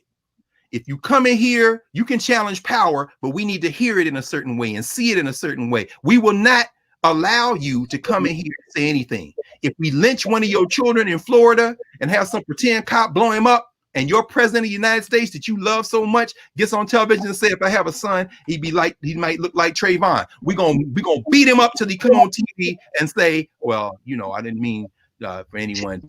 All he said was the kid would look like him. You know what I'm saying? So Barack Obama might look like Julian Bond. Similarity ends there. So John Lewis, who is now a powerful ancestor, is part of a larger political conversation that one day I hope Black America will be mature enough to have. So that's it. Hope so too. But we're gonna have it today. Let me just shout out this Raza Ade, who said that my sister was your student at Howard U. She used to talk to me about you all the time. You've inspired a scholarship of students you don't even know. That's you, Doc. Peace. I appreciate you. All right. Well, we're able to do this because Sister Karen had created space for us to have Saturday school in a way that our ancestors couldn't have imagined. So thank you, sis. Thank you, Sis Ade. And thank you, Karen, for creating this space for us to have this conversation. So we're going to go to some. Most of my career has been built around waiting for somebody else to do something and not seeing it and then saying, all right, I guess I'm going to do it. I didn't start out to be, a radio talk show host or do this thing on YouTube or anything. I am a journalist at heart and a teacher. Okay. But that's something that's a great launch pad into this conversation about Nick Cannon and everything else, because it's really about what this power structure is afraid of. And I don't want to focus too much on that in terms of what the people won't let you do and who's going to get in the way and blah, blah, blah. I need us to focus on building institutions and systems that will allow for expression, even wrong expression. Because again, people have wrong expressions all the time. But we're in a very sensitive time period right now where the backlash is looking to happen really quickly, or the white lash, whatever you want to call it, is looking for things. And I'm just saying, let's not put the bullets and the guns pointed at us. No, let's not do that. What do you do? What do you do when it's unavoidable? Let me give you an example. Going back to one of the stories I told. So John Lewis finishes his sandwich, and it's time for him now to make the move. The brother thanks me. I said, brother, it's an honor to be your block, man. Vision block. So they take him out. Holder is talking. All the way on the other side of the auditorium, you start seeing waves of people stand up, almost like some celebrity has come in the door. And the wave just gets bigger and bigger. Holder is now shook. He looks like, what? Joyce Ladner gets up, walks to the podium and says, excuse me, Mr. Attorney General, but my mayor just came in the room. Marion Barry, if any of y'all know Marion Barry, he gonna wait till it started. He comes in the side room with that Marion Barry walk. He's in Marion Barry walk. This is the first chairman of SNCC, before Chuck McDew, before John Lewis, before Stokely Carmichael, before Rap Brown. That is their leader. And the Attorney General of the United States now, talking about the president, I thank you. If not for you all, these are the heroes, the sacrifice, had to stop when Marion Barry came in the room. They're tying that to Nick Cannon, what we're talking about now. The persecution of Marion Barry in D.C., the persecution of Harold Washington in Chicago, the move rhetorically or otherwise against David Dinkins in New York, regardless of whatever his politics were and weren't, the arguments with Maynard Jackson in Atlanta, and so forth and so forth, the things Trump is saying about the mayor of Chicago and the mayor of Atlanta, these things are fueled by the fear. Du Bois writes about it in his book, The Education of Black People. He says, you know what the great lack of is Black people in this country? He's telling Hampton University this in 1909. He says the great lack of our people is a focused energy. He said, because culturally, we came from a place where if you just expended all your energy up front, you'd be dead. We came out the tropics. So please understand, we have been here now a long time, but the lesson we haven't learned yet is to take our energy. We created human civilization, is to focus it in a way institutionally that we can transform our communities. He said, but you know what the great fear of this country is? The great fear is of the day when that happens. He said, so when you see those of us who look like we're about to get that thing going, you will see this entire society move against them. So yes, Eric Holder and them, they doing it the right way. But let's be clear. The cat that this country tried to condemn, the real freedom fighters was like, excuse me, Mr. Attorney General, but my mayor just came in the room. In other words, this is the guy that tried to put all of us on.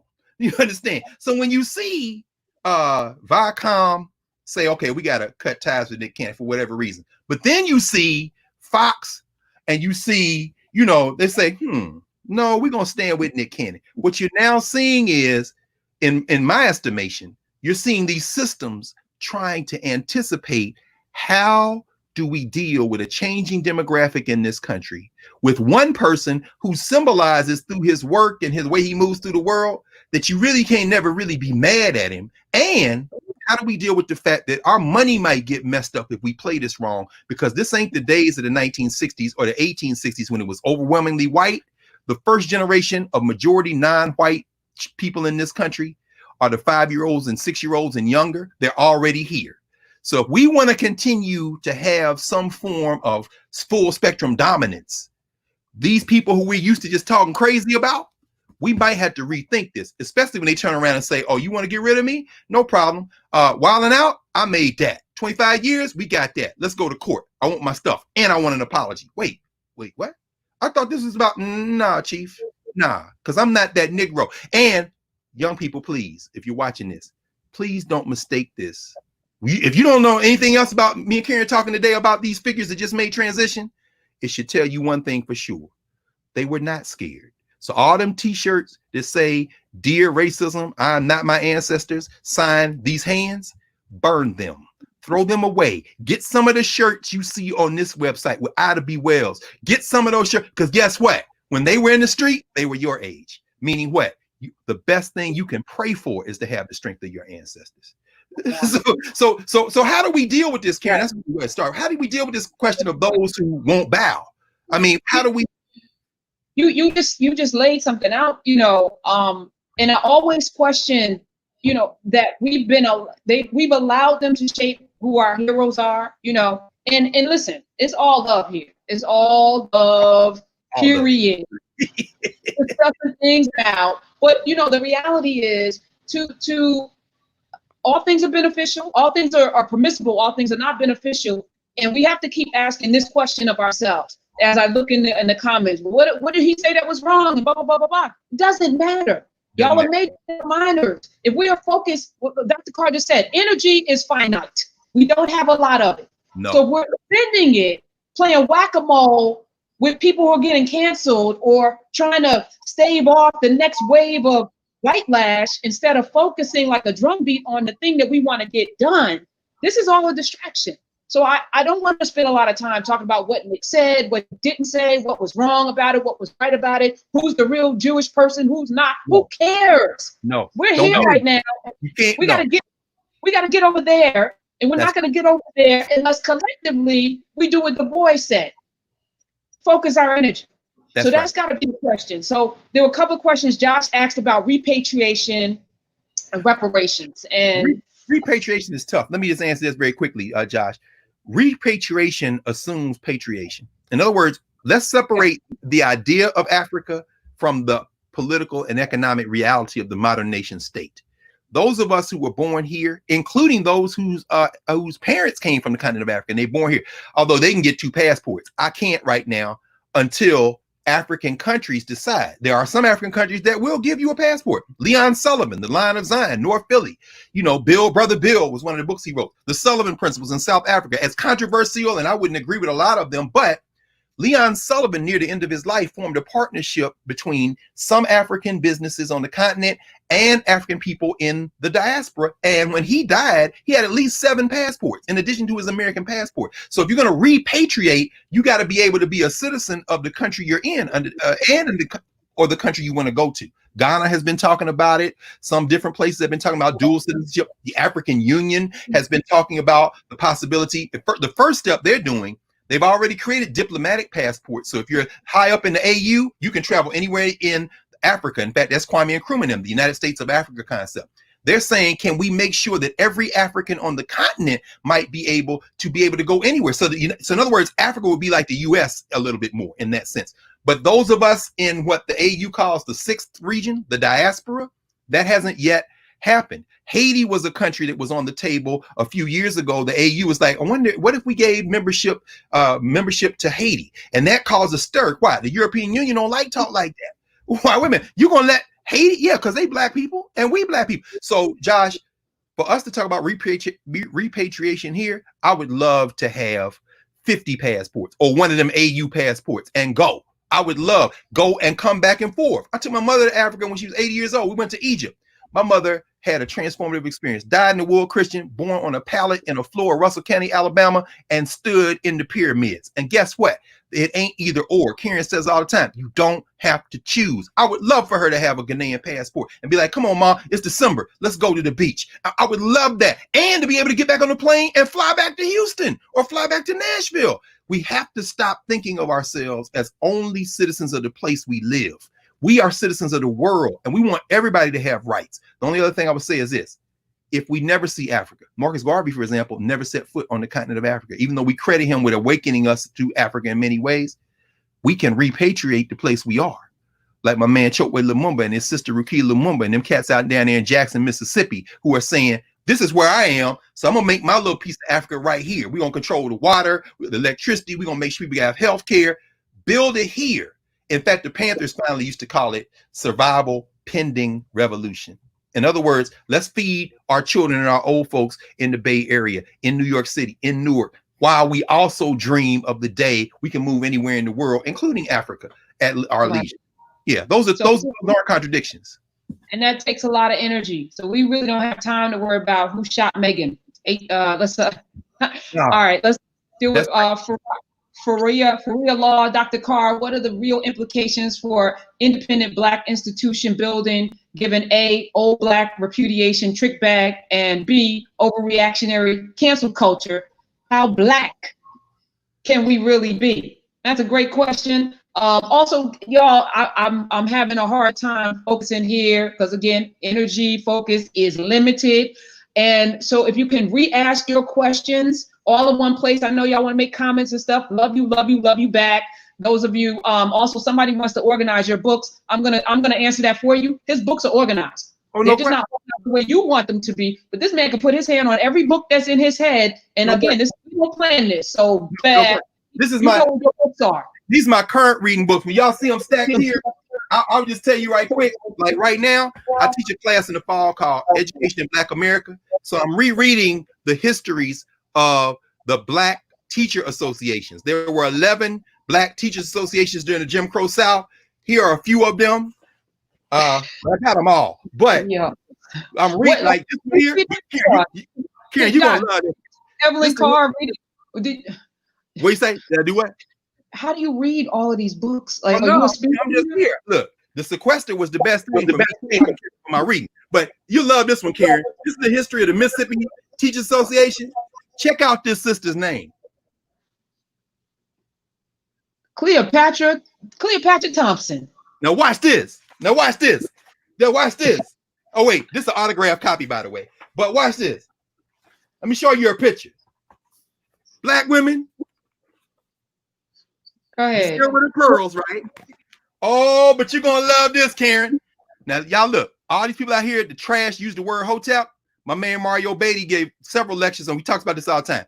Hotep means peace in the ancient Egyptian language. When you see the glyphs, if we wrote hotep, if Dr. Beatty wrote hotep on your forehead, you couldn't translate it. Y'all stop making fun of ancient Egypt like it ain't connected. Y'all saw the lady named Cleopatra, who was a dean at Jackson State College, who was the leader for a time of the Mississippi State Educators Association, who writes about the people, the Black school teachers from the beginning of the 20th century forward to the end of this.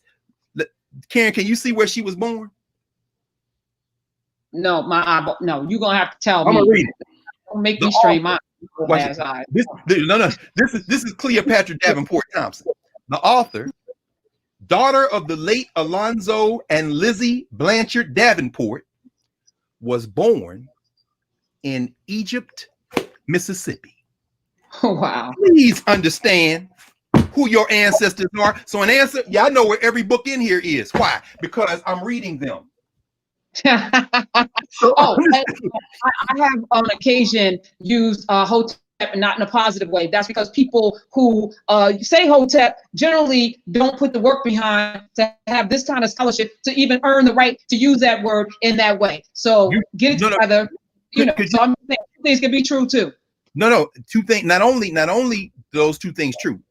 That is the explanation of where it came from as a pejorative. Please, people, understand this. Using the word hotep in that way is exactly where this started. And it started among young people, chiefly young people who are Black nationalists, Pan-Africanists, who were criticizing some of these cats who were out here talking crazy, preying on Black women, talking all kinds, hey, sister, hotep, sister. And that became a joke in the Black community. Then other people who ain't never lined up with Pan-Africanists and nationalists overheard the joke and then started using it to critique the whole field. And that's where it became problematic. What you just said, that was the critique. And believe me, there's nobody who finds that type of sloppiness, that type of patriarchy, that type of problem. There's nobody who feels more wounded and angry about that misuse than those of us who have devoted our lives to the scholarship to try to advance the study of African people. Because what it does is, when you see a sister named Cleopatra D. Thompson, who lived primarily her life in the 1930s, 40s, 50s, and 60s, her active life, then she get lumped in as a hotep because her name Cleopatra. And you bypass the entire fact that our people have always, she's from Egypt, Mississippi. You understand they named that in the 19th century? And her parents, her black parents came out of enslavement in Mississippi and named her Cleopatra. All of that gets lumped together with some cats out here scheming on how they can get in somebody's pants because we haven't taken the time to disaggregate. So you're absolutely right. Both things can be true. We got to be smarter than that. And Yeah, Gary, and- I'm sorry, that's Gary. and inside versus outside, let's stop criticizing. And and if we're going to criticize, make it tangible so that the change can happen. Not just because I don't like how somebody looks or I don't like how they move. You're gonna label them a sellout or Uncle Tom and stuff, and you're not doing anything. You're not actually doing anything, but you want to have something to say. All right, let's deal with this. Let me get Garrick's answer right quick because you just answered the second part. The overreactionary cancel culture. Garrick Faria, and I know that brother too. He's a lawyer out of New Orleans. Say, Carr, I don't know who you know. I'm randomly picking. So that's two people now and a student. That one that was easy to pick. But the first one, I didn't know, and I don't know that you know this person too. Yeah, that's the ancestor. I'll tell you, ancestors don't play. And remember, it's a lot of people talking, right? So very quickly, that cancel culture that Garrick is talking about, a lot of that is social media. What I typically tend to do, and I follow, in fact, Karen, you're modeling it for us right now with these sessions. In fact, you model it every day with your show. Remember that scene in Malcolm X when Al Freeman, the great actor Al Freeman, who should have won an Academy Award, but who cares about those little statues, who played Elijah Muhammad, poured that clean glass of water. I know him from One Life to Live because I used to watch the stories I didn't know who he was. I knew him from One Life to Live. So go ahead. No, because they had his memorial service at Howard because he was on faculty at Howard for years. When I got to Howard in 2000, he was on my short list of heroes I just wanted to go sit with. So I saw Al Freeman in the faculty lunchroom one day and sat with him, man, just to be next to Al Freeman. Man, I used to go and hang with all the elders who were at Howard. Many of them are ancestors now, including Al Freeman. When I went to his memorial service, gosh, Karen, you know who spoke? The sister who played his love. His wife. His wife. Right? And that was like the first black couple or something in the soap operas or something like that. Yeah. Because for my generation, not even for my generation, the younger people, they only knew Al Freeman from Malcolm X because he played Elijah Muhammad in Malcolm X. A lot of people don't know that in an earlier iteration, he had played Malcolm in another thing. But anyway, remember that scene when Al Freeman and Denzel Washington are there and they're in Elijah Muhammad's study and Elijah Muhammad pours the glass of water and he pours the ink in it and he says, our people will drink that nasty water if that's all they have. And then he puts another glass and pours a clean glass of water and says, but if you give them a choice, they'll pick the clean glass. Cancel culture, when I see it, I just keep pouring the clean glass of water. That's what we're doing right now. Like Karen said, Professor Hunter has said it. Do not major in the minors. That's hard because the minors are loud. And of course we care that nobody should ever be shot, including Megan. But guess what? If we talking about that and not having this conversation, no, drink the clean glass of water. And so in the first one, in terms of building institutions, again, that just goes back to the question of how do we sustain places like this? It's important to sustain them. So we can keep going. What we got here? All right, Edmund Dantes. For you, is the Black Lives Matter movement good or bad for the Black community, and why? Well, I would say this. I wonder if that's his real name. First of all, y'all know Edmund Dantes is from the Count of Monte Cristo, which is one of the things that we read. But actually, but that still qualifies as a Black book because Dumas. Black. Yeah, he's Black. Right, Haitian, right? So it's Black literature. Yeah, Edmund Dumas. The Three Musketeers, all that. No question. So yeah, I think put it this way: the article "the" is always for me challenging when it comes in terms of Black Lives Matter movement, because to me that title is a gloss.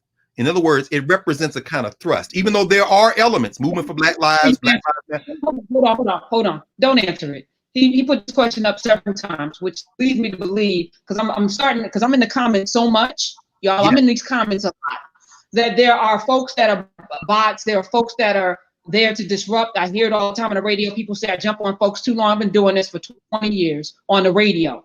All right. I immediately know when someone's calling to troll. I immediately know when there's a setup.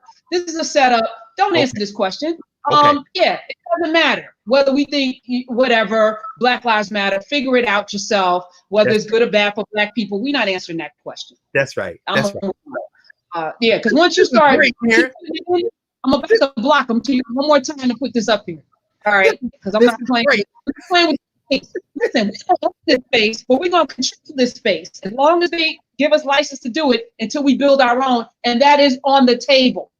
I shouldn't say that out loud, but it is on the table. No question. All right, let's do that piece. And you just picked it up from a book. The name that like folks are hiding in plain sight with these damn fake names, fake avatars coming in, to disrupt because they don't like what's happening. Well, right, but fortunately, we got the human algorithm, and that's you. So you spotted it. Like, well, let me know. I love it. I love it. Like you spend time reading, I spend time I put at least 2 hours a day to go into the comments, and I see all of y'all. All right, and I can tell whether you're here for good, and if you're not here for good, I don't care if you're following us or not, because I'm not here for the subscriptions. We're here to demonstrate. And listen, all of the folks that are blessing us today, this is going into the Dr. Carr book fund. Okay, so keep it going. If I get a nickel, y'all know where it's going. Because guess what? I don't even remember where I got. If I had this in my bag, I'd have got CT Vivian to sign it. But I don't even remember where I got it. And now I guarantee you that he made transition. If you go out there and try to find it now, you have to pay an arm and a leg. In other words, young people especially, spend a little money on books from time to time. Go to used bookstores, do those things, because I promise you, I don't know that you could assemble a library like the one I have, or the one, even, all of us, Karen, I don't know they could assemble a library like that, because now people look at books as commodities, and they don't, and everything ain't on the internet. In fact, I'll tell you a quick 15-second story. We go to the next question. Neil deGrasse Tyson. Do you know his father? I do not. I don't know. Hold on for a second. Because these little books y'all can see in the background, that's probably like maybe 2% of my library. Most of my library in storage. We gotta have. So this is his father, Cyril deGrasse Tyson. Cyril deGrasse Tyson was the head of the United Community Corporation in Newark. He ran a youth program for many, many, many years. The reason I'm raising that is because a book like this, you could go looking for it. You probably won't be able to find it. Now, I'm looking at Neil deGrasse Tyson. We all know Neil deGrasse Tyson, but what we might not know is his genius, his connections, his ability to talk to people and move through institutional spaces. That's nurtured in the context of a father and family that did that for generations of Black children in Newark. It's important to understand that the reason why we assemble libraries is not to just sit there or to prevent other people from going to them, which is why you won't find a library like this going into special collections in some of these HWCUs. The reason we assemble a library is so that we can see how our people have connected to each other in the past and use that to connect to each other in the present and the future. So we have to have institutional support to be able to do that.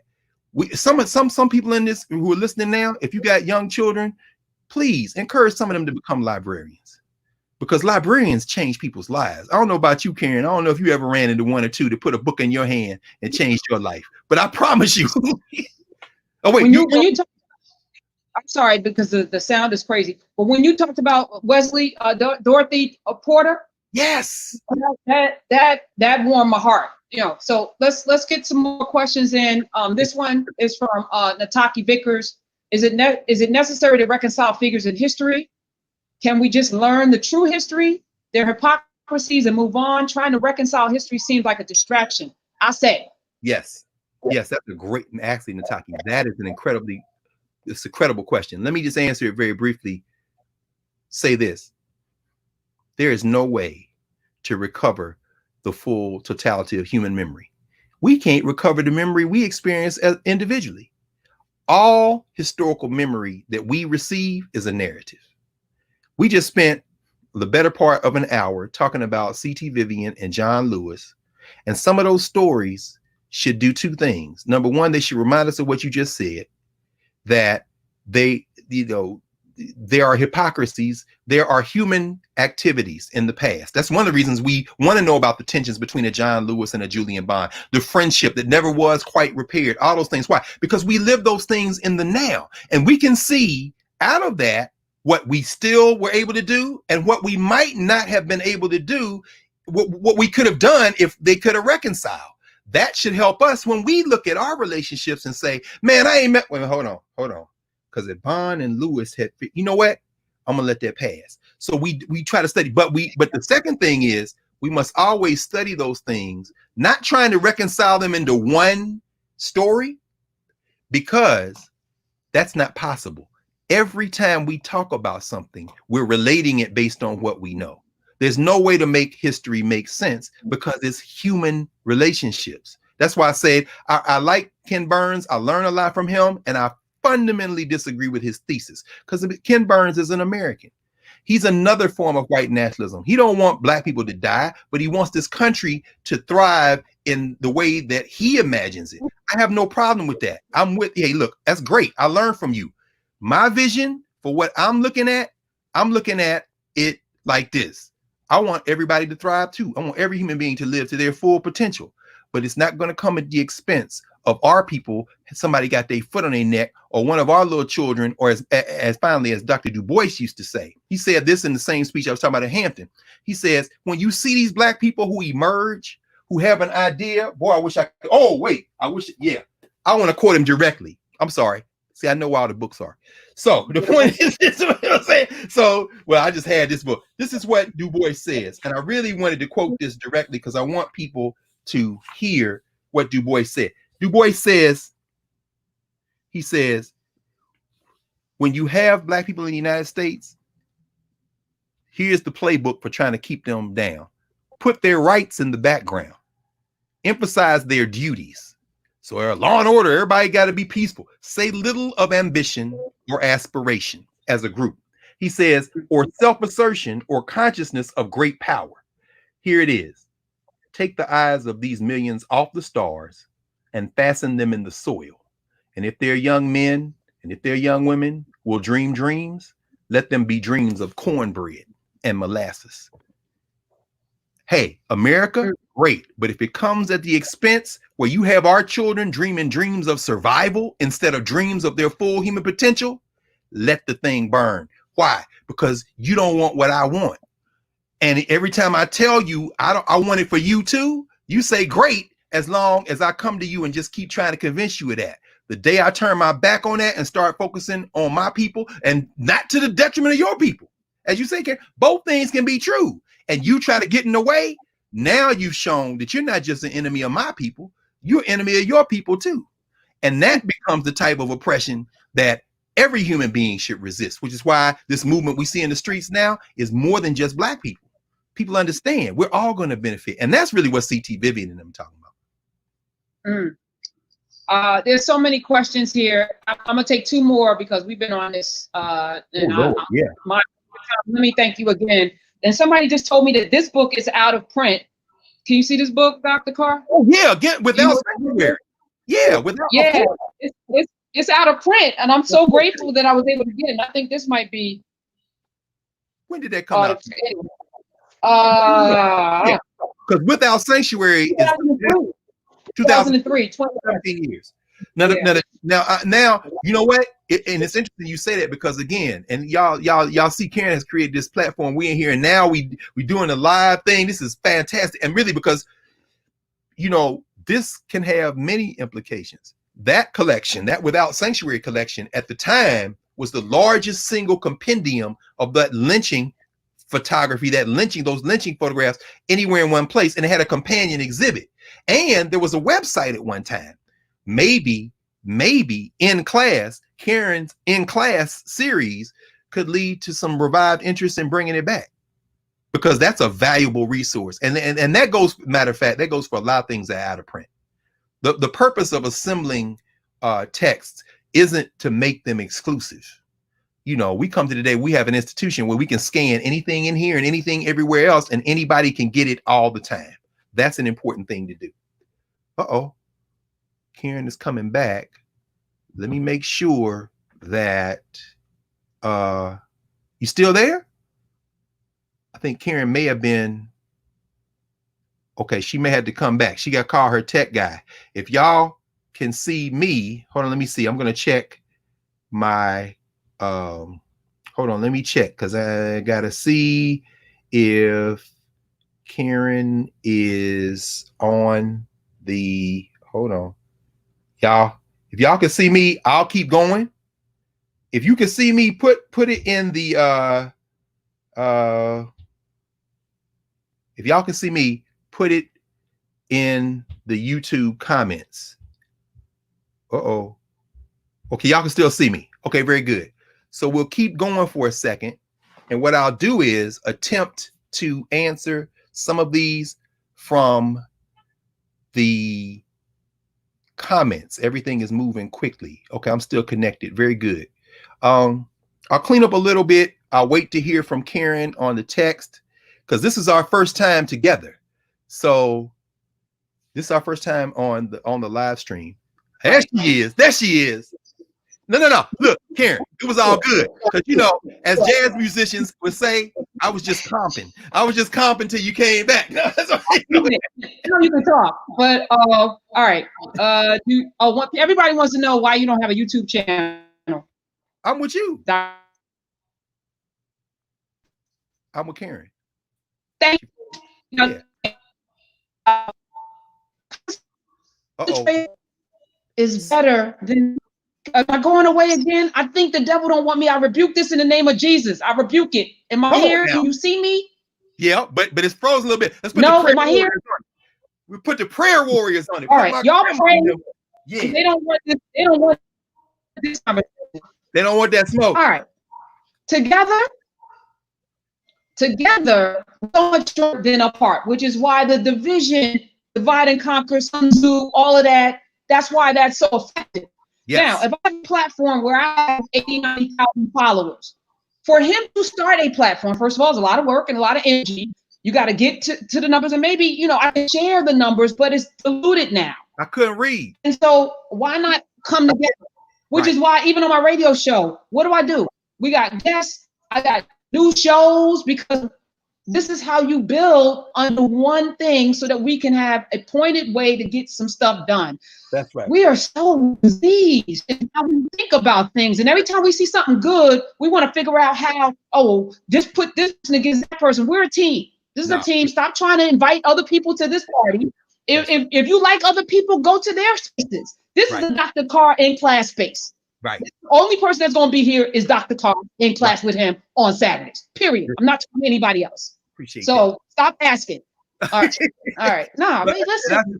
I should say this too, Karen. You. Go ahead.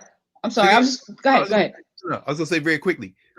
When you see me, you see a whole class of people. And I want to thank you again, Karen, publicly. And then while we're doing this live stream, this moment, on behalf of all of us who work in Black spaces. I'm talking about the kindergarten teachers, the first grade through 12th grade teachers, the community college folk, the people who work in the community centers, the entirety of historically Black college faculty, because these are people, and I'm talking about people who don't have a title and who don't get a little piece of check every 2 weeks for doing education, but who are educators.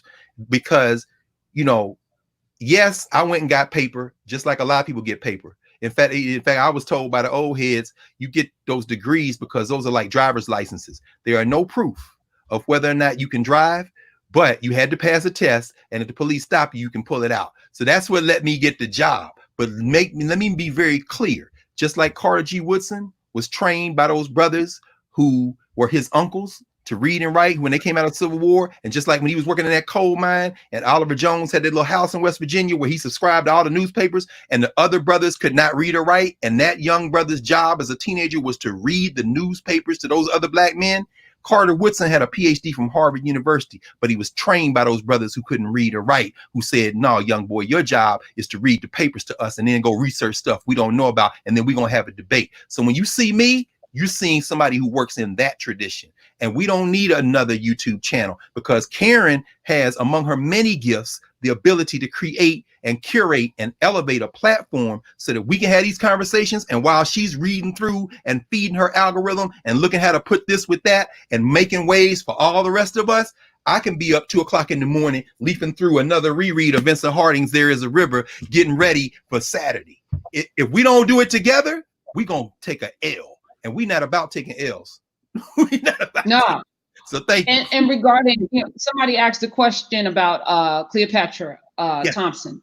Yes. And, wanted to know more about. But this is, again, this platform, and you're one of the most brilliant people I've ever come in contact with. I mean, I literally could sit and talk with you all day because it sparks some things in my mind, and it forces me to go follow breadcrumbs that I didn't even expect. And the book list, that's coming, y'all. Listen, this was impromptu. It started impromptu. It is evolving. This live thing, I didn't know whether we could do it. I didn't know if I wanted to, because there's an intimacy to us having these conversations without everybody watching us have it, and even if we're just hitting record and stop and putting it up, it's personal. So, I'm going to take this very personal. Yeah. And for me, it's about reclaiming folks like I never knew about John Lewis and Julian Bond and that conflict. Yeah. We have these opinions about things, this guy's a sellout or he's like Stephen from Django or whatever, but it's complicated. And to even have those conversations when we're talking about Dorothy Porter, or we just did a John Henry Clark celebration. Yes. All of that. So it's just so important because we are laying the foundation for the future to never forget those people because we wouldn't be here without them. So it's important. 100 years from now, they're going to be talking about you, Dr. Carr, and I'm going to make sure that no one forgets your name. So that's the role. All right. So wait for someone. I'm so bad at scrolling. Let me see. Throw the last 2 questions. Please put them in the comments now, and I'll get to them if they are not ratchet. Because somebody said, Karen's not gonna let anybody talk bad about Black Lives Matter on her platform. You're damn right. I'm not, because Black Lives Matter is not an organization. It is a frame of mind. Right. So you can go ahead and kick rocks. When is it ever bad for Black people to decry that our lives matter? Right. So knock it off with the nonsense out there. Yeah, no, you will not talk bad about Black Lives Matter on this platform. I don't give a damn who's fighting with who's wearing a blue vest or what. I don't give a damn. Black Lives Matter, and it should always matter, and that should always be our mantra. That's exactly. All right, let me go into these comments. Let me see. Okay. Question. Oh, damn. And where should parents begin with their children? This is from Shantae. I'll bring this up. Shantae wants to know this, Dr. Carr.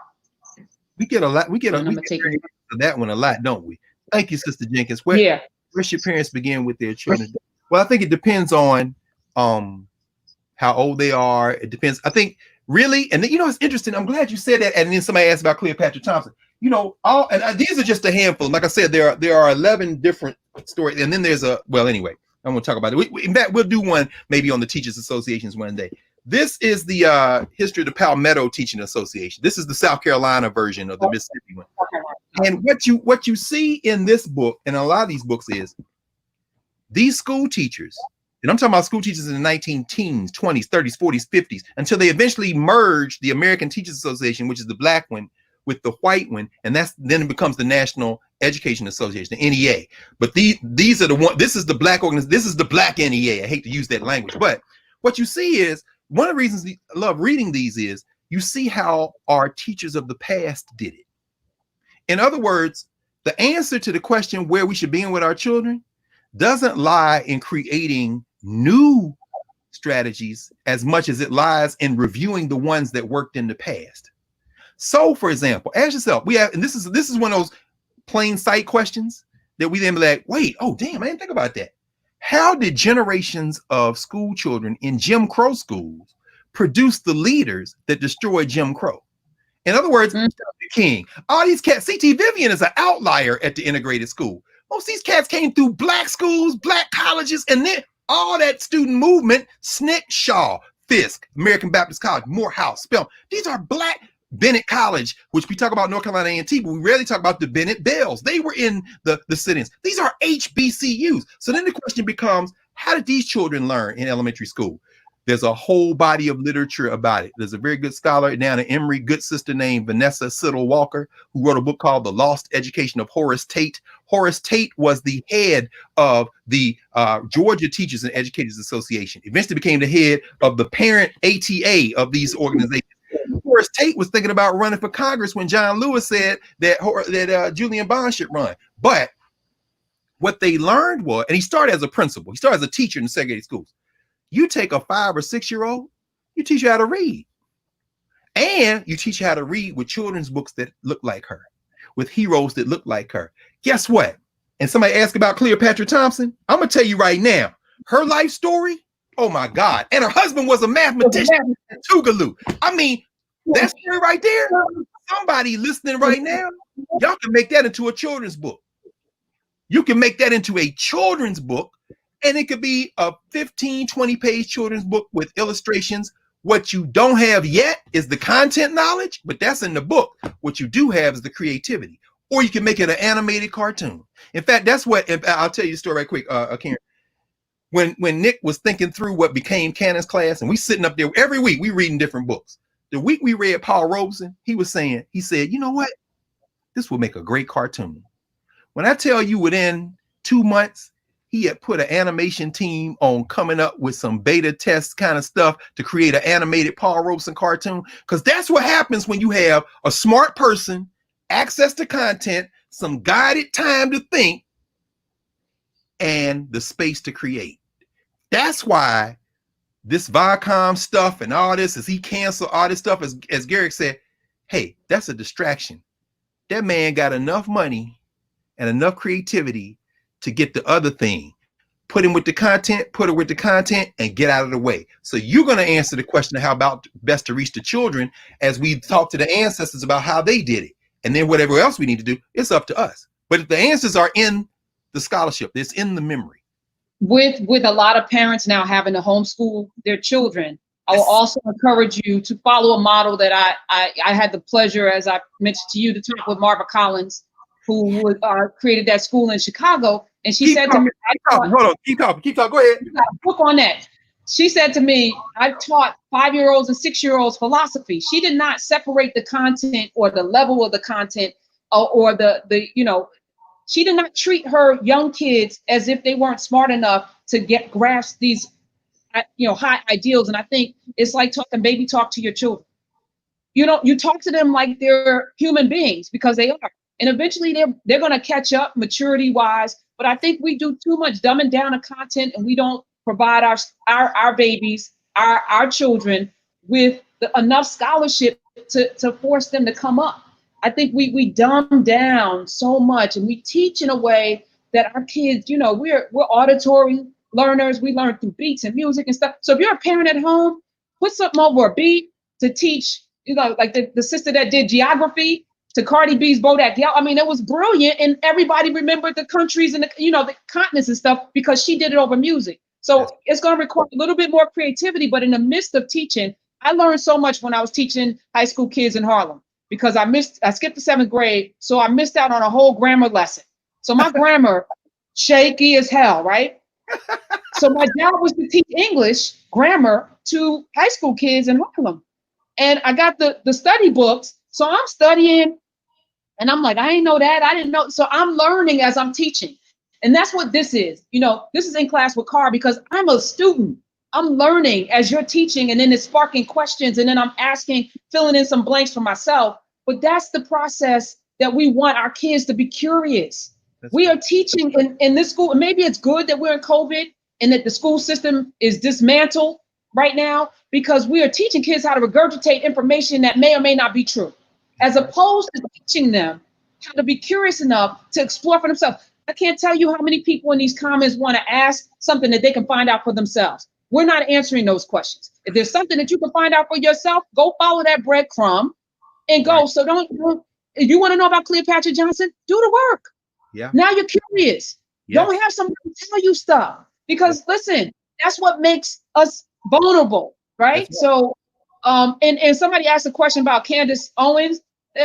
Distraction. Stop it. There's nothing. We're not going to blueprint for how to talk to those people. She's got an agenda. Our agenda is empowerment and freedom. And if you're not here for that, then sorry for you. It's Okay. a distraction. No, I was gonna say very quickly what you just said. That let's take the last thing first, Karen. That's exactly right. I'm gonna tell y'all, and many of you are watching. This is how y'all did it. This is how you do it. A lot of the stories I tell you about people that we knew that are their ancestors. Like I knew C.T. Vivian was a book collector before I got a chance to meet C.T. Vivian. Incidentally, and I happened to have a very important book that I had found that day with me, but I knew he was a book collector because I had studied on my own about C.T. Vivian and heard things from other people who knew him. I know about Cleopatra Thompson because Vanessa Siddle Walker wrote this book, The Lost Education of Horace Tate. That's her. Vanessa Walker, I saw this book in the bookstore. I read it. I was like, in fact, I bought this book just before we went to Egypt 2 years ago. And I took it on the plane. I read it sitting along the Nile River. And I said, my students need to know this book. So I taught this book. And Karen is right. When you're teaching something, you're learning it twice. That's an old saying. She who teaches learns twice. That's why, like you said, Karen, you learn in grammar because you got to teach it. Teachers do that every day. That's what we do. And every human being teaches and learns in one form or the other. So once I read this, I then went on the internet looking for her, found a long video on C-SPAN that anybody can find. And she talks about how she was doing research. Vanessa Walker writes about the segregated schools of the South. She's written several books, Their Highest Potential, some other books. She said, but she's in Georgia. She's at Emory. She meets Horacina Tate. You know how black folk are. This is the daughter of Horace Tate. She's a state senator in Georgia. She meets Horace Tate and Horace Tate's wife. He's got all these files in the basement of his house. He's got more files at another place on Auburn Avenue. And before you know it, she's reconstructing the history of this teachers association. Why is all this important? Vanessa Siddle Walker didn't look for simple answers. She followed Karen, as Karen said, she's using the metaphor. She followed the breadcrumbs. So I found out about Cleopatra Thompson because I found out there were independent Black educator associations, which led me to the next question, where can I read about them? And then one by one, I tracked down the books that told the histories. And in each one of the books, now, you know what I'm doing? I'm looking at the names and saying, where can I find out more about her? Where can I find out more about him? And I promise you, if you do that, you're going to find out that we are all so much more deeply connected than we believe. Because the names I'm seeing in here, I'm seeing in other pieces. I'm seeing in other places. And so all you need from us is the breadcrumb. I promise you. Because if you just listening today, you've already heard more than you would ever need to find everybody. And it's not Karen's job, not my job, to write the history of Cleopatra Davenport Thompson. Guess what? She and her husband had a whole bevy of children, including one that worked here in Washington, D.C. for the government. These people, some of these people still alive. If you want to tell her story, would somebody please? Because I want to buy the book. I want to read more about Cleopatra Thompson. In fact, I want to know why these Negroes named it Egypt, Mississippi. But probably before y'all find out, I'm going to find out. Because I hope some, and well, let me say this finally, Karen. I know we're going on a long time, but this is another thing about the comments every week. Because like I said, I'm new to this YouTube. So I'm like, maybe I got to figure out. So y'all got to join this channel and contribute and do all that. Because as I'm reading comments, and you've seen it, right? People are commenting who are connected to the people we talking about. That's how you do research. Actually, this is like one big research team. Drop what you know about something we talked about in the comments, and we can write books off the comments, and we just keep getting more and more people. Somebody might be from Egypt, Mississippi, writing in here. Like, oh, I knew Dr. Thompson. She was an old lady, and I used to go to church where I'm telling you, it's in. We are the archive. Let's make our archive. Yeah. Yes. Oh, as you just dropped that, I'm trying to understand how people in bondage knew about it in Egypt. How did those stories stay through oral tradition? Anyway, let's end it where we're going to start today, because we weren't going to talk about CT Vivian offline and then put it up, but I decided to do it live. We weren't going to talk about John Lewis at all because he died yesterday, and we didn't, we were going to talk about Nick. I think this last question actually kind of wraps it all up. From Lamar Lee, do you see claiming nationality important in the upcoming years since the terms black and white are statuses under law? That's a good question for you, and we'll do with that. That's a great question. Let me, and in fact, let's because like I say, Nick Cannon, the Nick Cannon solution. A lot of people now are talking about this question of sovereignty. You hear that a lot, at least in like some Black nationalist circles. People talking about we need to be sovereign. We need to be sovereign. That is a term that is of fairly recent human origin. So I think, in fact, you asked about Egypt, Mississippi. I think we all tied together very quickly. I suspect, and we're going to find out, but I suspect one of the reasons that it's named Egypt, Mississippi could be, well, there are two probable sources, I would think. One might be the kind of neo-Greek, neoclassical, imaginary Southern America that white nationalists created to give themselves a history. That's why you see a lot of those names in the South are Greek or Egyptian. They do that because they don't have no history. And they build these, there's a full-scale replica of the Greek Parthenon in my hometown of Nashville, Tennessee, that they built at the centennial of, they just built. What the hell are y'all doing? It's called the Neo-Greek idea. But sometimes they did it with Egypt. So that's one possible source. If it's a Black town, and I suspect it is, the Black towns would often draw those metaphors from the biblical narrative. But the interesting thing with this is, why would you draw Egypt when we were taught during enslavement to read Egypt as the oppressor and Pharaoh as the oppressor, which is why that's a fascinating question. But it speaks to this question, finally, of status and nationality. We see the Black aspiration in this country to create our own nations, our own worlds at the micro level, the little all Black towns like the ones we talked about Tulsa and the parts of Black towns like Greenwood District, Black Wall Street. These are little attempts to create mini nations. The little places like, for example, that were destroyed in 1898 in North Carolina in the so-called Wilmington insurrection. These are little Black spaces. When we hear this show, when we hear Carrying Through the Week, or we hear on Saturday on the weekend, these are little national spaces. They're virtual spaces, but they're spaces we control. So when we think about national identity in terms of nation states and sovereignty, we often, I think, overthink it. And that then becomes an exercise in trying to reach for something that may not even be important in a short moment. And how does that tie to Nick and the question of Nick Cannon solution, this kind of thing? This is ultimately about power, and it's about control, right? Janet Jackson had it right. This is a story about control. Can you control the space that you occupy? Can you control the mind that we were born with? These become elements of micro control. Can you acquire a little physical property under the rules of the state that we live in that can at least nominally say you cannot come here?